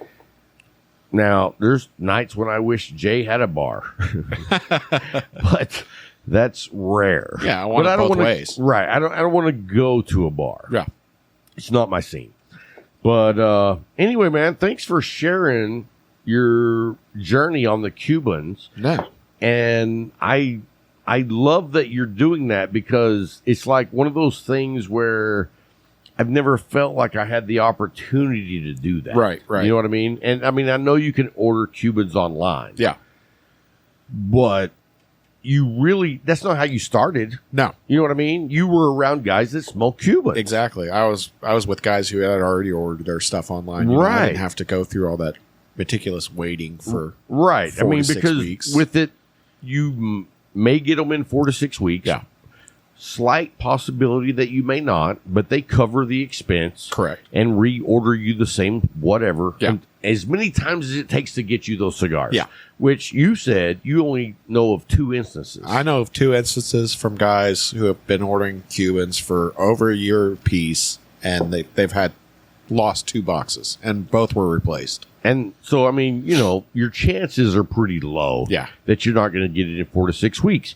For me, 4 to 6 weeks is a long freaking time. Well, you know, then you still have another 4 weeks before you can actually smoke them. Because So you've got to freeze them. How long do you have to freeze them? Have you researched that? I haven't researched it. I've been told a minimum of 5 days. Okay. So I know guys that freeze them for 5 days. Most of the guys that I hang out with are freezing them for a week.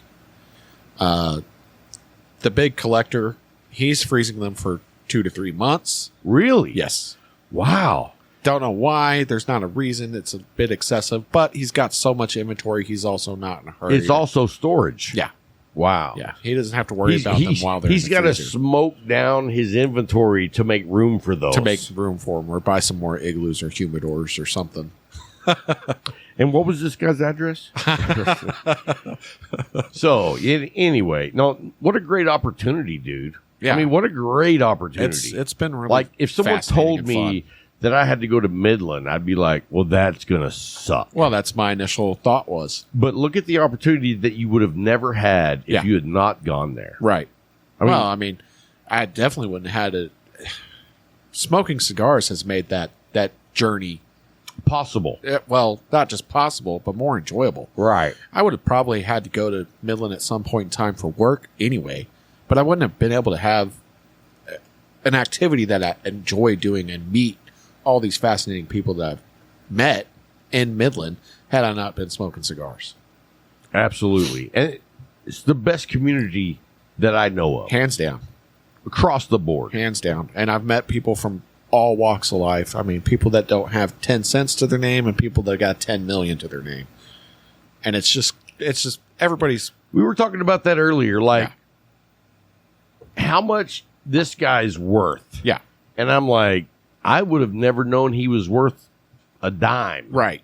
But he's worth a lot. He's worth a lot. And I mean, it's amazing to have conversations with people because you never know their background. Right. And in the cigar community, it's like, that's really not the important part. A lot of the pretentiousness goes away. right out the I mean, window. we're pretentious about the other cigars that we smoke. other than Doug Worthington. Right. Because that dude wants to make sure you know he's a doctor. But you know what I found out? Is he retired his license. So to me, Doug, you're just a Doug. You know what I'm saying? No longer Dr. I really like Doug, and we had a great conversation yesterday, but I thought that too. Now, before I let you go, there's a couple of things. Okay. First of all, thank you for this amazing cigar. No problem. I mean, I love crowned heads Yeah. in general. Right. And I'll tell you the truth. I really just started smoking crowned heads again Yeah. about 3 months ago. Right. Like, I smoked them a long time ago and it wasn't my thing. But to be fair, since then, they came out with the Mil Diaz, Yep. which I really love. Very good stick. And then I've smoked some limited editions they've made, which this is. Have you smoked the new limited edition that Jay's carrying? I have, and it is freaking amazing. Okay. I smoked it last night. Give it another try if it didn't knock your socks It didn't off. knock my socks off. I'm telling you right now, it's not in your face, Yeah. but it's delicate, and I loved it. Okay. I was like, this dude is making some badass shit. It may just need some time on the shelf to age a little bit too. Yeah. I'll go back to it. I don't know, but I know I bought it. If it's the same one I'm thinking of, like it's a special edition Yeah. that has like this unique band under the red band. band. Yeah. That's it. And so I was like, I never heard of this. You know, I never smoked the regular edition. Yeah. And so Scott was like, well, this is limited edition, blah, blah, blah, blah. And I was like, I'll give it a try. And then I smoked it and I was like, I am not smoking enough crowned heads. I'm not. Not. And do you follow the owner on Instagram? I do not. You should. You I should. probably should. Because you know what he reminds me of is like, if you take all of the cigar brand owners and put them all together, and then you're like selecting a team and you're like picking guys that fit this team, his team would be the Pink Floyd The Wall album team. Right. Like when I look at his post, I'm like, I know that me and this dude could like hang out and smoke a cigar listening to the Pink Floyd The Wall album. Right.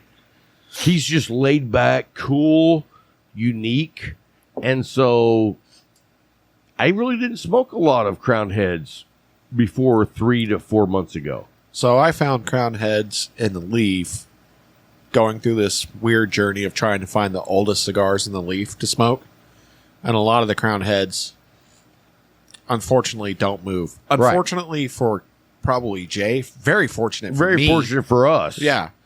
And so it's hard for me to even talk about it because there's those gems that... You don't want anybody to know. Exactly. I'm like, God, I love these cigars. I want to tell everybody that they're great, but I don't want to tell anybody that they're worth the shit because I don't want people smoking them because I want them. So, like, what's the oldest cigar in there, in that line? Jericho Hill. Okay.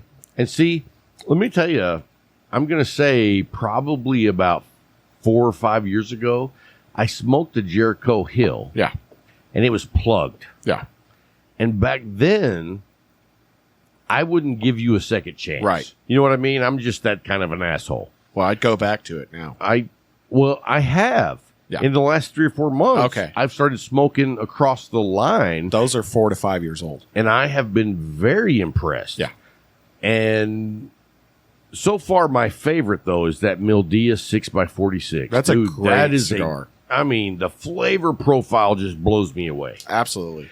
Okay, so I said there was a couple of things. Okay. One last thing. So I don't know if you guys know, but Brian here is a DWI guy. Yeah. You don't drink anymore. I do not. And that's because you are responsible. Correct. You Well- decided I'm not fit to be an alcoholic. Right. So, that's a good thing. Right. And when you realize that, you've got it by the balls. Yes. And you've held on to those balls. Like, you don't let go of them. You're like, these are my balls. I'm not drinking. I have a feeling I know where this is going. Oh, you know where this is going. I know you know. But while you were at this friend's house out in West Texas Yes. that has all the Cubans, Yeah. he offers up a bottle of Pappy Van Winkle. He offered up a bottle of Pappy Van Winkle 23.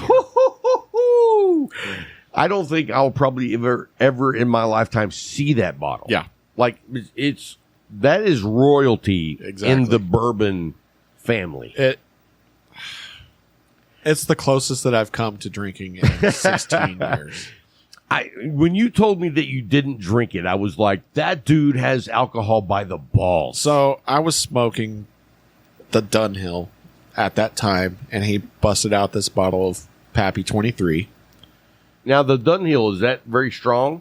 That was the full medium plus. Okay. Yeah. Which would go perfect. Which would go with perfect. a good bourbon. Yes. And I take a nose off whiskey all the time. I'll take a nose off of it and then hit my cigar. And I Just so you guys at home know, he's taking a nose off of my ball sack. But go ahead. It didn't blend well with the cigar either. A little funky. It was kind of cheesy. Let me take you to Funky Town. But I took a nose off the Pappy and hit my cigar, and that was probably one of the most enjoyable puffs of a cigar I've ever had and may ever have in my life. And you didn't drink it. I didn't drink it. Dude, the level of self-restraint is impressive. If I would have took another nose let me off tell of you it, what, dude, I don't care. Like, if they said, here's some Pappy Van Winkle, if you drink this, you're going to absolutely love it. right. But also, your granddad's going to die. I'd be like, hey, Grandpa, I know you had a good one. Catch you on the flip side. Yeah. Exactly. But you passed it up, man. I Dude, did. 23-year-old. But if I would have took another nose off of it, I guarantee you I would have drank it. But with your self-restraint, that's why you didn't take another nose. Exactly. You impressed the shit out of me. I really wanted to. That or I'm very disappointed. I can't. I don't know. Impressed, disappointed. It may come back to be one of those things I regret not doing, but I know Ed. You know Ed. Yeah. He was up at the tap house, and they had a bottle of Pappy Van Winkle, just the regular. Yeah. And he said, how much is the pour? And they were like $40. He passed. Yeah. Because Ed is a cheap bastard. I'm a cheap bastard too, but I would have been like, I got to try it. Yeah. Just so I know. Right. And so anyway, he didn't. And you didn't. I didn't. So I don't know anyone that's had Pappy Van Winkle. I'm No. very disappointed in that. No, but I'm actually disappointed that you didn't fill up a scientist beaker and bring it to And bring me it back, with the yeah. little I cork need in the top. little tester. Oh. You could have told me it was Pappy and pissed it in, and I would have tried it. Hopefully one day somebody will be able to get some Pappy and you'll be able to get a try. I you know what? That's like the holy grail. I don't think I'll probably ever get to try it. I don't want to announce it on the air because I don't want people to go through this method, but I'll tell you after the podcast Okay. the possible way that you can get it Hey, at a reasonable price. let me tell you this. Yeah, that's the big part. That's the big part. Anybody can pay I mean, $8,000 a bottle. right? I'm not one of those guys. But anyway, I know that last year, my holy grail, so to speak, was Eagle Rare. Right. But I want to tell everybody out there that I'm over it. No, I'm serious. I was very, very fortunate. I was very blessed because several people brought me bottles Yeah. of Eagle Rare. And I'm very thankful for that. Right. But what I realized was the hype is not the value of Eagle Rare. And to be fair, it's only $35. Yeah. I won't pay more than $40 for it. Right. If you're price gouging, I'm probably never going to buy anything from you again. Right. But what I really realized was there was so many more bourbons that I love more than Eagle Rare, and they're between $30 and $50. Like they're so much better that if I had to pay $50 versus $35 for Eagle Rare, I'm going to pay the $50 because it's that much better than Eagle Rare. So let me ask you this. Yes. With the Eagle Rare and your kind of loss of love I had for it. 7 bottles last year. When Right. I tell people that, they are shocked because it's that hard to find. With your ability to have 7 bottles last year, do you think that took something away from it because you got it so frequently? I don't. I think by having the opportunity to have it so much more than most people, Yeah. that it gave me the opportunity to know what it actually is. To get over the hype. Right. Right. Because let's say that I only had 1 bottle last year and it was amazing. Yeah. Because it's good. I'm not knocking it. But because I only was able to get 1 bottle, it's still at the top of my list. Right. After having 7 bottles, I'm like, I'm going to say that Eagle Rare is probably the smoothest bourbon I've ever had. Okay. It's the smoothest. But the complexity of the flavor profile is not there. It just is lacking in the flavor department. Right. It is the smoothest, but for me, that doesn't make it the best. You know what I'm saying? Yeah. So, like, the Old Forest 1920 that I have up here, Right. I paid $63 for that. I'd buy that every day over Eagle Rare now Okay. because it has so many flavors to it. That's more complex. It's more complex. It's a lot like cigars. Right. Like, there's cigars out there that cost less that are great freaking cigars, Well- but sometimes you're still going to pass over that really good cigar that's $7 for a cigar that's $12 Right. because you want the experience that only that can give you. Well, there's cigars that are much higher than that. Right. That I mean, yeah, I could just smoke a Sin Compromiso every single day if I wanted to. I wouldn't be able to smoke as many cigars. I think that would take away from It would. that particular cigar. I think so too. You know what I mean? There's Or- certain cigars that it's a treat Right. versus a go-to. Exactly. Like the Medallia for me being a go-to, and now the Riata 6x46. Yeah. To me, when I have a go-to that's that freaking good, it's like, it's a bonus. Right. Because I can't smoke the 1926 every day, but I can smoke that every day. Right. We've had this discussion before. We could smoke a 1926 every day. It'd be the only cigar we'd smoke that day. Right. I can't smoke 8 of those. Right. Yeah, I can't afford to smoke 5 of those a day or 4 of those a day or whatever. You know, whatever I'm at for the day count now. I don't even know. I look forward to whenever I buy a 1926 Maduro. Right. I love that cigar. I really do. But I don't smoke it very often. And that's one of the things, like Which Julio makes was it talking even about better. earlier, not buying those cigars, the upper echelon price cigars. But you and I have talked about this, and you've said this many times on the podcast.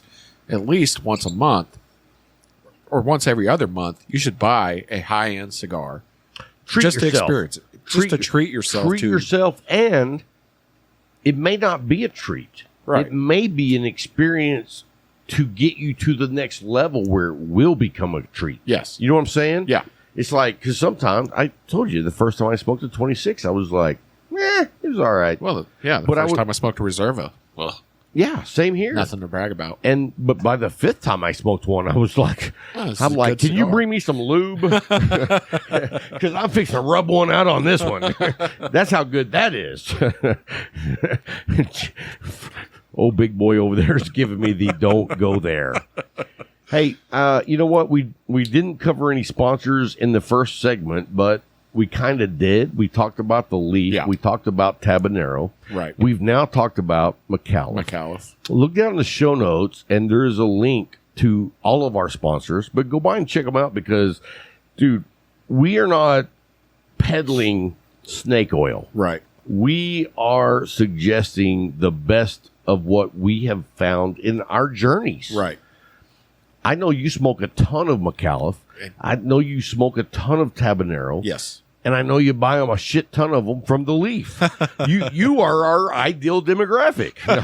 But, you know, I don't want it to be lost in, they always talk about their sponsors, in the quality of what we require to be a sponsor. Right. Like, I know shows that have 20 sponsors, they're making a shit ton more money than me, and they probably never smoke the cigars they talk about. Right. I'm not doing that. No. I mean, Compromise your values. and I've had people tell me that, dude, you are leaving so much money on the table because even if you don't like the cigar, somebody's going to like it. Right. And I'm like, I can't do that. Which is true, but Well, yeah. I mean, I could be promoting Blanco, right. but I would feel guilty in the morning. Come on.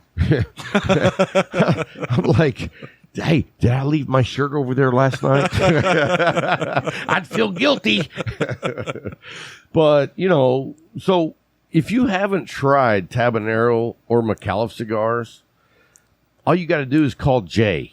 And Jay, dude, let me tell you something. So one of our Patreon members, his name is Jax Rocks. He's a badass. Yeah. He used to be a radio DJ. He currently, is the announcer dude for wrestling. Okay. Like the big ring. Yeah. He's wearing the suit, a red shirt, and he goes up there and, Yeah. let's get ready to rumble, that type shit. Anyway, and no, I know you don't do that, Jax. But anyway, kind of like that guy. Right. And he was not hip on Jay getting a copy of his driver's license. Well, Jay does that because he's not going to sell cigars to underage guys. Right. That's just his requirement. And so Jax was like, I don't want to do that.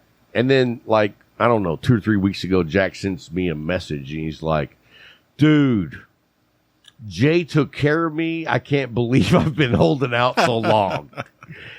And so if you order cigars from Jay, you know that you're going to get cigars that are ready to smoke. Ready to smoke. You don't have to put them in your humidor. You're going to get quick, fast service. And I promise you, you establish a relationship with the Leaf, they will take care of you more than you could even imagine Absolutely. that anybody would. Absolutely. And so anyway, look down the show notes. We got the links for Tabanero. We got them for McAuliffe. And we have the phone number for the Leaf. And you know what? If you call down there, say, hey, man, is Rob there? And if I'm there, I'm going to come talk to you, and I'll take your freaking order.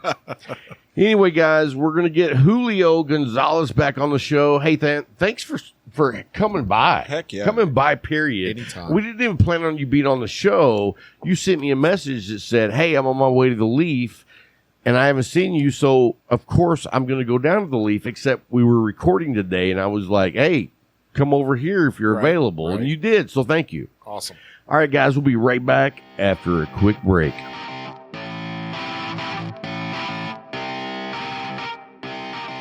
Hey, guys, welcome back. And we're going to dive into some different topics here on the ass end. But before we dive into the ass end of the show, we're going to talk about Case Elegance. I mean, here's the thing, man. These guys, and I'll tell you guys right up front, they just re-signed for another year with Cigar Talk. I love that we're building that partnership with a company that takes care of its consumers. Yeah. I mean, they offer like beautiful and functional humidors that you don't have to like worry about. Yeah. You're not buying, all these products from China that maybe it shuts, maybe it has a leak, whatever. But I mean, you can go on Amazon and find a $50 to $100 humidor. And I've done that. When I first got started, that's exactly what I did. Me too. And I did not realize how shitty, like it was like, well, at the time I thought it was cool. Yeah. It was one of those, it held 100 cigars and it had like one of those domes for a lid, like a treasure chest. Yeah. Yeah. And it held no humidity whatsoever. But it looked cool. Yeah. And so along my journey, I realized the importance of taking care of these amazing items that take care of us. Yeah. Your investment. Right. And so Case Elegance not only makes the product, they also take care of their consumers on a level that nobody else in the humidor business is doing. Nobody. And when I talked to them, I was like, man, I hope things are going good for you guys. They're going great for us. We would like to have you back on for another year because that's how much we believe in you. And they were like, yeah, absolutely. I think we got a good partnership here. And so we're going to be talking about Case Elegance for the next 12 months. And I'm going to tell you right now that you're not going to find a better humidor at the price point that Case Elegance does ever. Like, I know you could go buy like a $5,000 humidor made, by hand by some ninja. But to get a humidor from a regular place for the price point that they sell their humidors, you're not going to find better. And then they have a system, so you don't even have to worry about seasoning your humidor. Right. Like, they send you the whole package. Like, I'm not going to get a humidor and then have to figure out how to season it. Exactly. They have step-by-step instruction and all the products you need to do that. So, I mean, they make it so easy. And if you ever have a problem, I've had people tell me, they send me emails and be like, hey, man, I sent them an email and said I had a problem with this. It wasn't a big deal, but I wanted them to know. And I don't know what their policy is, but you know what they did? They didn't fix it. They sent them a new one. Oh, wow. Yeah. It was like, hey, man, we're sorry that you had that problem. Let us comp you another one. That's impressive. Right. That level of customer service, I don't know where else you can find that. And so when we came to the end of the year with Case Elegance, I was like, hey, man, we would love to re-sign you because we think that much of you. Yeah. And so if you guys need a humidor, you need a travel humidor. Did you know they make watch boxes as well? Oh, I didn't. Have you seen the man bag? No. The leather man bag? No, Larry was Dude. talking about it. I'm going to bring it. You should come over next week, whether we let you be on the show or not. But so I can show it to you. Dude, it is beautiful. Yeah. And it's only $150. Yeah. Like, that's a $300 bag all day long. All leather? Oh, Oh, really? all of it. Oh, wow. And it's not just leather. It's special leather that you can only get in Turkey. For $150. Boom. Yeah. And when I took it to Vegas, like several people going in and out of the airports were like, "Hey, nice bag." And I was like, "Yeah, I know." Because I know. Yeah. But and Bryant said that the reason that so many people spoke up about it, that they were surprised to see you carrying it. Because, I'm in shorts, flip-flops, Yeah. T-shirt, Yeah. and I'm carrying a bag that some dude in a, badass suit would be wearing. Right. But, that's me. But anyway, check down the show notes, guys. You can click on the link for Case Elegance, and if you use the code Cigar Talk coin, they will send you the blackout coin. Like, you've seen our regular coin. The blue So one. we have the blackout, which is both sides are like flat black. Yeah. And so that they only have 15 of them left. So if you don't get one, it's because you waited too long. But anyway, check down the show notes and support Case Elegance. I mean, you know what? You support the guys that sponsor our show, you're really supporting us. So, hey, and I wanted to say, and I don't know how much you know about this. Are you aware that we're doing a streamathon? I am. Okay. Yeah. And we already have a couple of things online that are up for auction. Yeah. One of them is the military humidor from Case Elegance. Oh, yeah. Brian can't stop talking about that. Dude. Yeah. And right now it's at $35. $35? $35. Oh, wow. That's as high as it is right now. So I can promise you should go on there and put in a bid, because that's amazing. That's low. Yeah, and so we're fixing to be adding this next week. We're adding several items to the auction site, and we're going to put the auction site down in the show notes. We're doing the streamathon to support Cigars for Warriors. So go by and do whatever you have to do to bid on our items. Yeah. But all the proceeds goes to Cigars for Warriors. Awesome organization. Oh, are you aware that nobody in that organization gets a paycheck? Yeah. I found that out a couple weeks ago. It's very How many surprised. 501-Cs do you know that nobody takes any money? None. I mean, That's unheard it's of. unheard of. Yeah. And those guys do it because they love to send stuff to the troops. And most of them were troops at one time.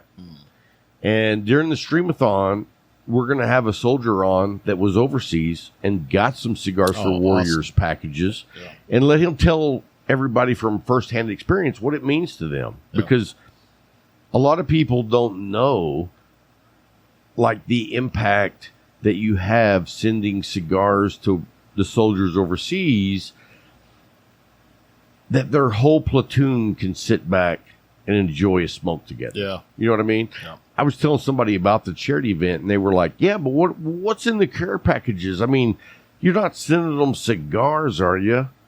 And I was like, it's funny that you say that, because Cigars for Warriors sends lots of different packages that has items that soldiers have requested, not just cigars. Okay.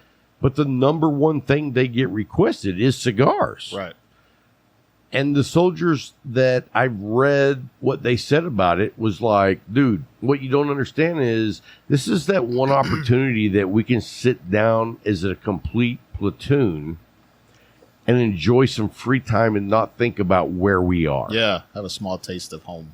Small taste of home, Yeah. and a time that everybody is enjoying that moment. Right. You know what I mean? It's not like if we send them a basketball, 2 to 10 guys can play basketball. Right. That's not the whole platoon. Yeah. The cigars, they all sit back and enjoy. Yeah. And that's why it's like, yeah, I'm down. You know what? We don't give back enough. Right. We really don't. Yeah. So anyway, look down the show notes. There's going to be a link for the auction site that's doing our auctions. I know right now we only have the what is it? The Case Elegance humidor, and then some Nova cigars. Leo sent those over, and so we're going to be adding some AJ Fernandez humidors, which are very, very rare. Like, you can't just go into a shop and buy those. Yeah, I don't think I've seen one of those. No. Yeah. They sent us 2 to give away. Wow. And so they're going to be up over the next week. And then we've got Gurkha, who is putting together a humidor with a shit ton of cigars in it. Oh, nice. I mean, dude, yeah. They went over and above on what they're going to do. Oh, that's awesome. And so anyway, the actual Streamathon will be May 7th. And we're going to be doing an 8-hour live stream. I can't promise anyone that there will not be a slip up of an F-bomb, but I'm going to do my best. I'm really going to do my best. If you were taking odds, like, how much percentage do you think I'll be successful? 15%? Hey, you know what? Yeah. I appreciate that. Yeah. That gives me a lot of hope. Yeah. I mean, you've only had, I thought- 2 today? Right. I thought you were going to say 0. So I appreciate the positivity and the belief in me. Yeah. Thank you. But no, we're going to try to have a good time. We're going to have some visitors come on. I know Al McAuliffe is going to come on. I've talked to Robert Wow. Caldwell. He wants to drop by. I got several people that are going to come on and, just say hello and talk about whatever they want to talk about for like 10, 15 minutes. Yeah. And then we're going to have some cigar influencers, mostly, pretty girls.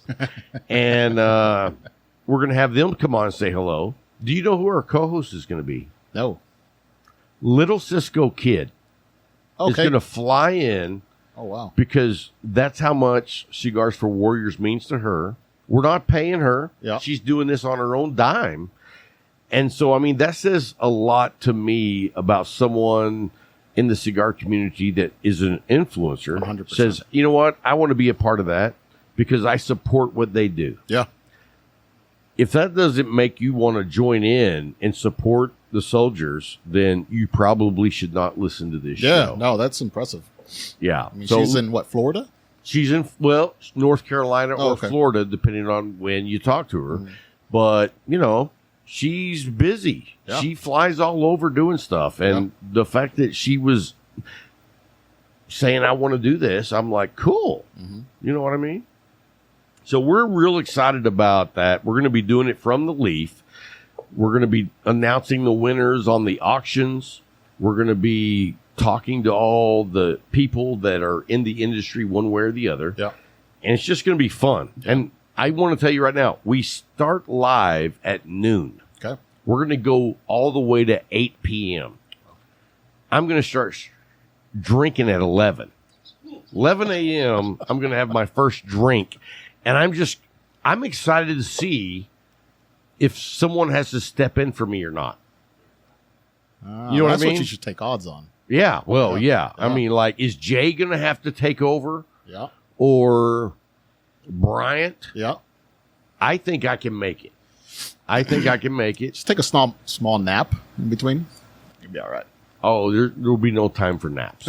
I've been wanting to get like a musician or a band or something to come in and play like 1 or 2 songs, but so far I have not been successful because a lot of those guys don't want to come in for like 1 or 2 songs. You know what I mean? They want to do a set, which might be 30 minutes to an hour, and I'm like, yeah, I don't know about that. Yeah.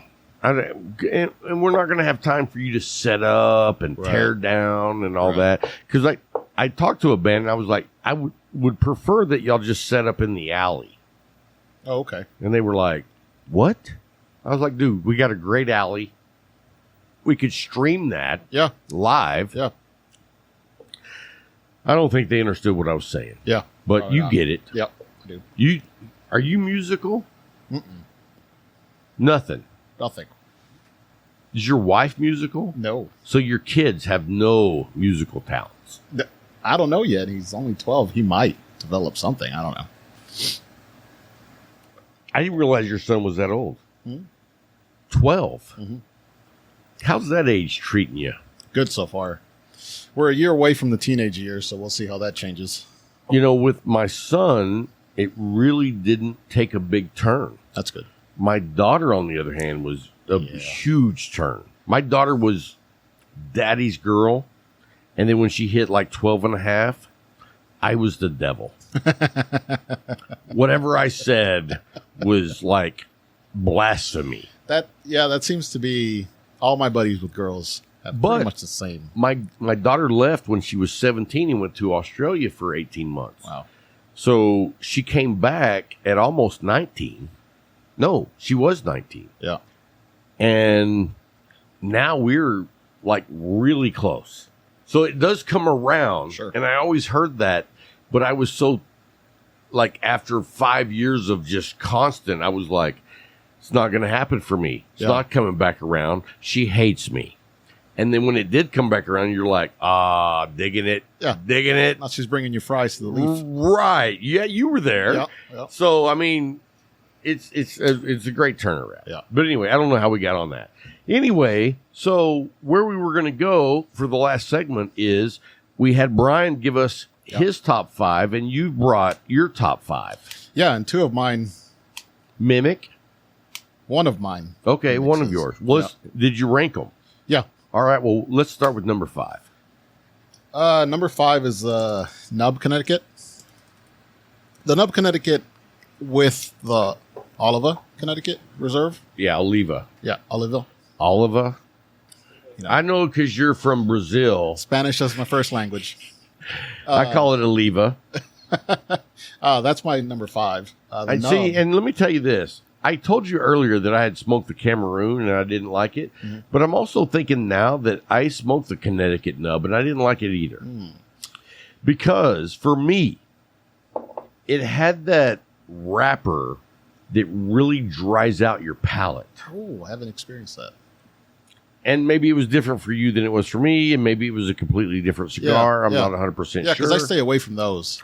So have you experienced that before? Yes. Like, to me, that's the worst cigar that you could smoke. Yes, 100%. When you dry out your palate and you're so thirsty, but you can't taste anything, Yep. it sucks. Yeah, 100%. All right, what's number 2 or 4? Number 4, the Drew Estate Underground. So we shared 2. Yep. Yeah, I was going to say, you said 1. Yeah, apparently. Yeah, it was 2 of them. You copied off of Brian. No, I really like that one. Yeah, and you had that because you're a member at the Leaf, and Jay slid us one of those in our lockers. But, yeah, after I smoked it, I sent Jay a text and was like, dude, thank you for opening my eyes on a cigar that I would never have smoked. Yeah, that was a good one. I've been smoking that for a few years. Really enjoyed that one. After that, the Monte Cristo White Vintage, Connecticut. I don't think I've ever had that one. I think I've had the Monte Cristo Classic, Connecticut. Hated it. The White Vintage, they used to have it at the Leaf. I don't know if they still do or not, but that was my go-to for the longest time. Really? Yeah. Because the experience level that you are at smoking cigars, like, I was shocked that you are really into the lighter cigars. Like, you're not into the heavy. Nope. Have you gone down that road at all? Not yet. Okay. No. I've hit it a little bit, but it's just interesting to see a completely different type of a journey happening. Yeah, I like the lighter. I just stick to the lighter ones. Not much Maduro. But yeah, that Monte Cristo White Vintage I smoked for quite a bit. After that, it was the McAuliffe, Connecticut. And that one's a home run. Yeah. That's a home run. Yeah, that one I hadn't smoked until a week ago. Wow. And when I tried it, I was like, whoa. The way it changes from just a really light down to a medium cigar. Yeah. It has so many flavor profiles, but it also has that strength that you don't think you're going to get from a Connecticut. Yeah. Like, it's a solid medium by the time you're done. Absolutely. Yeah. And my number 1 is Room 101 Breakfast in Portugal. I have never had that stick. That's such a smooth. Really? That's one of the first Connecticut's. You know how some people say Connecticut's are real creamy? Right. That's one of the first ones I smoked. And I was like, oh, wow. I can. And was it creamy? Yes. Yes. So for me, the Tabanero Connecticut has that creaminess that I heard people talk about, and that one's the one that opened the door for me. Gotcha. It was like, now I completely get it. You know what I mean? Yeah, that's what the Room 101 did for me. That's my favorite Connecticut. You know, I usually keep a box of that at home. do you know who makes Room 101s? Yeah, Matt Booth. You want to hear what I'm going to say about Matt Booth? What is that? You know what? I'm not going to say it, because if I do, Matt Booth will never come on the show, and we've been only trying to get him on the show for freaking a year. He keeps telling me he's going to do the show, but he never does the show. But I did reach out to him about 2 weeks ago, and I said, you know what? I don't want you on the regular show. I want you on the Light 'em Up Crew show. Yeah. And I told him, I said, you know what? The Light 'em Up Crew show, which is now just the crew, I said, we don't have any filters. Yep.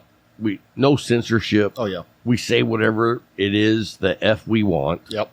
And it's out there. Oh, yeah. Oh, Because it's more like, I was going to say 10, but probably 5% cigars, Yeah. 5% bourbon, and 90% whatever the hell it is we want to talk about. And that show is just for our Patreon members as a thank you. And we do thank each and every one of you for supporting the show, because you're going above and beyond what most listeners do. And we really do appreciate it, because you keep us going, man. Yep. But anyway, I'm trying to get Matt Booth now to do just the crew show. right. And I sent him one of the crew shows, and it was one of our, regular type shows for the Light 'em Up Crew show. And he goes, yeah, I love it. I'm down. Nice. So I'm going to be working on him, because that is what we want to do for the Light 'em Up Crew. Is we always bring something different. Yeah. We've had me and Bryant talk about off-subject stuff. We've had special guests on the show for Light 'em Up Crew. We've had a Playboy Playmate on the show. We want to give them the special stuff that nobody gets. Yeah. And so that's a big thank you to you guys. So thank you.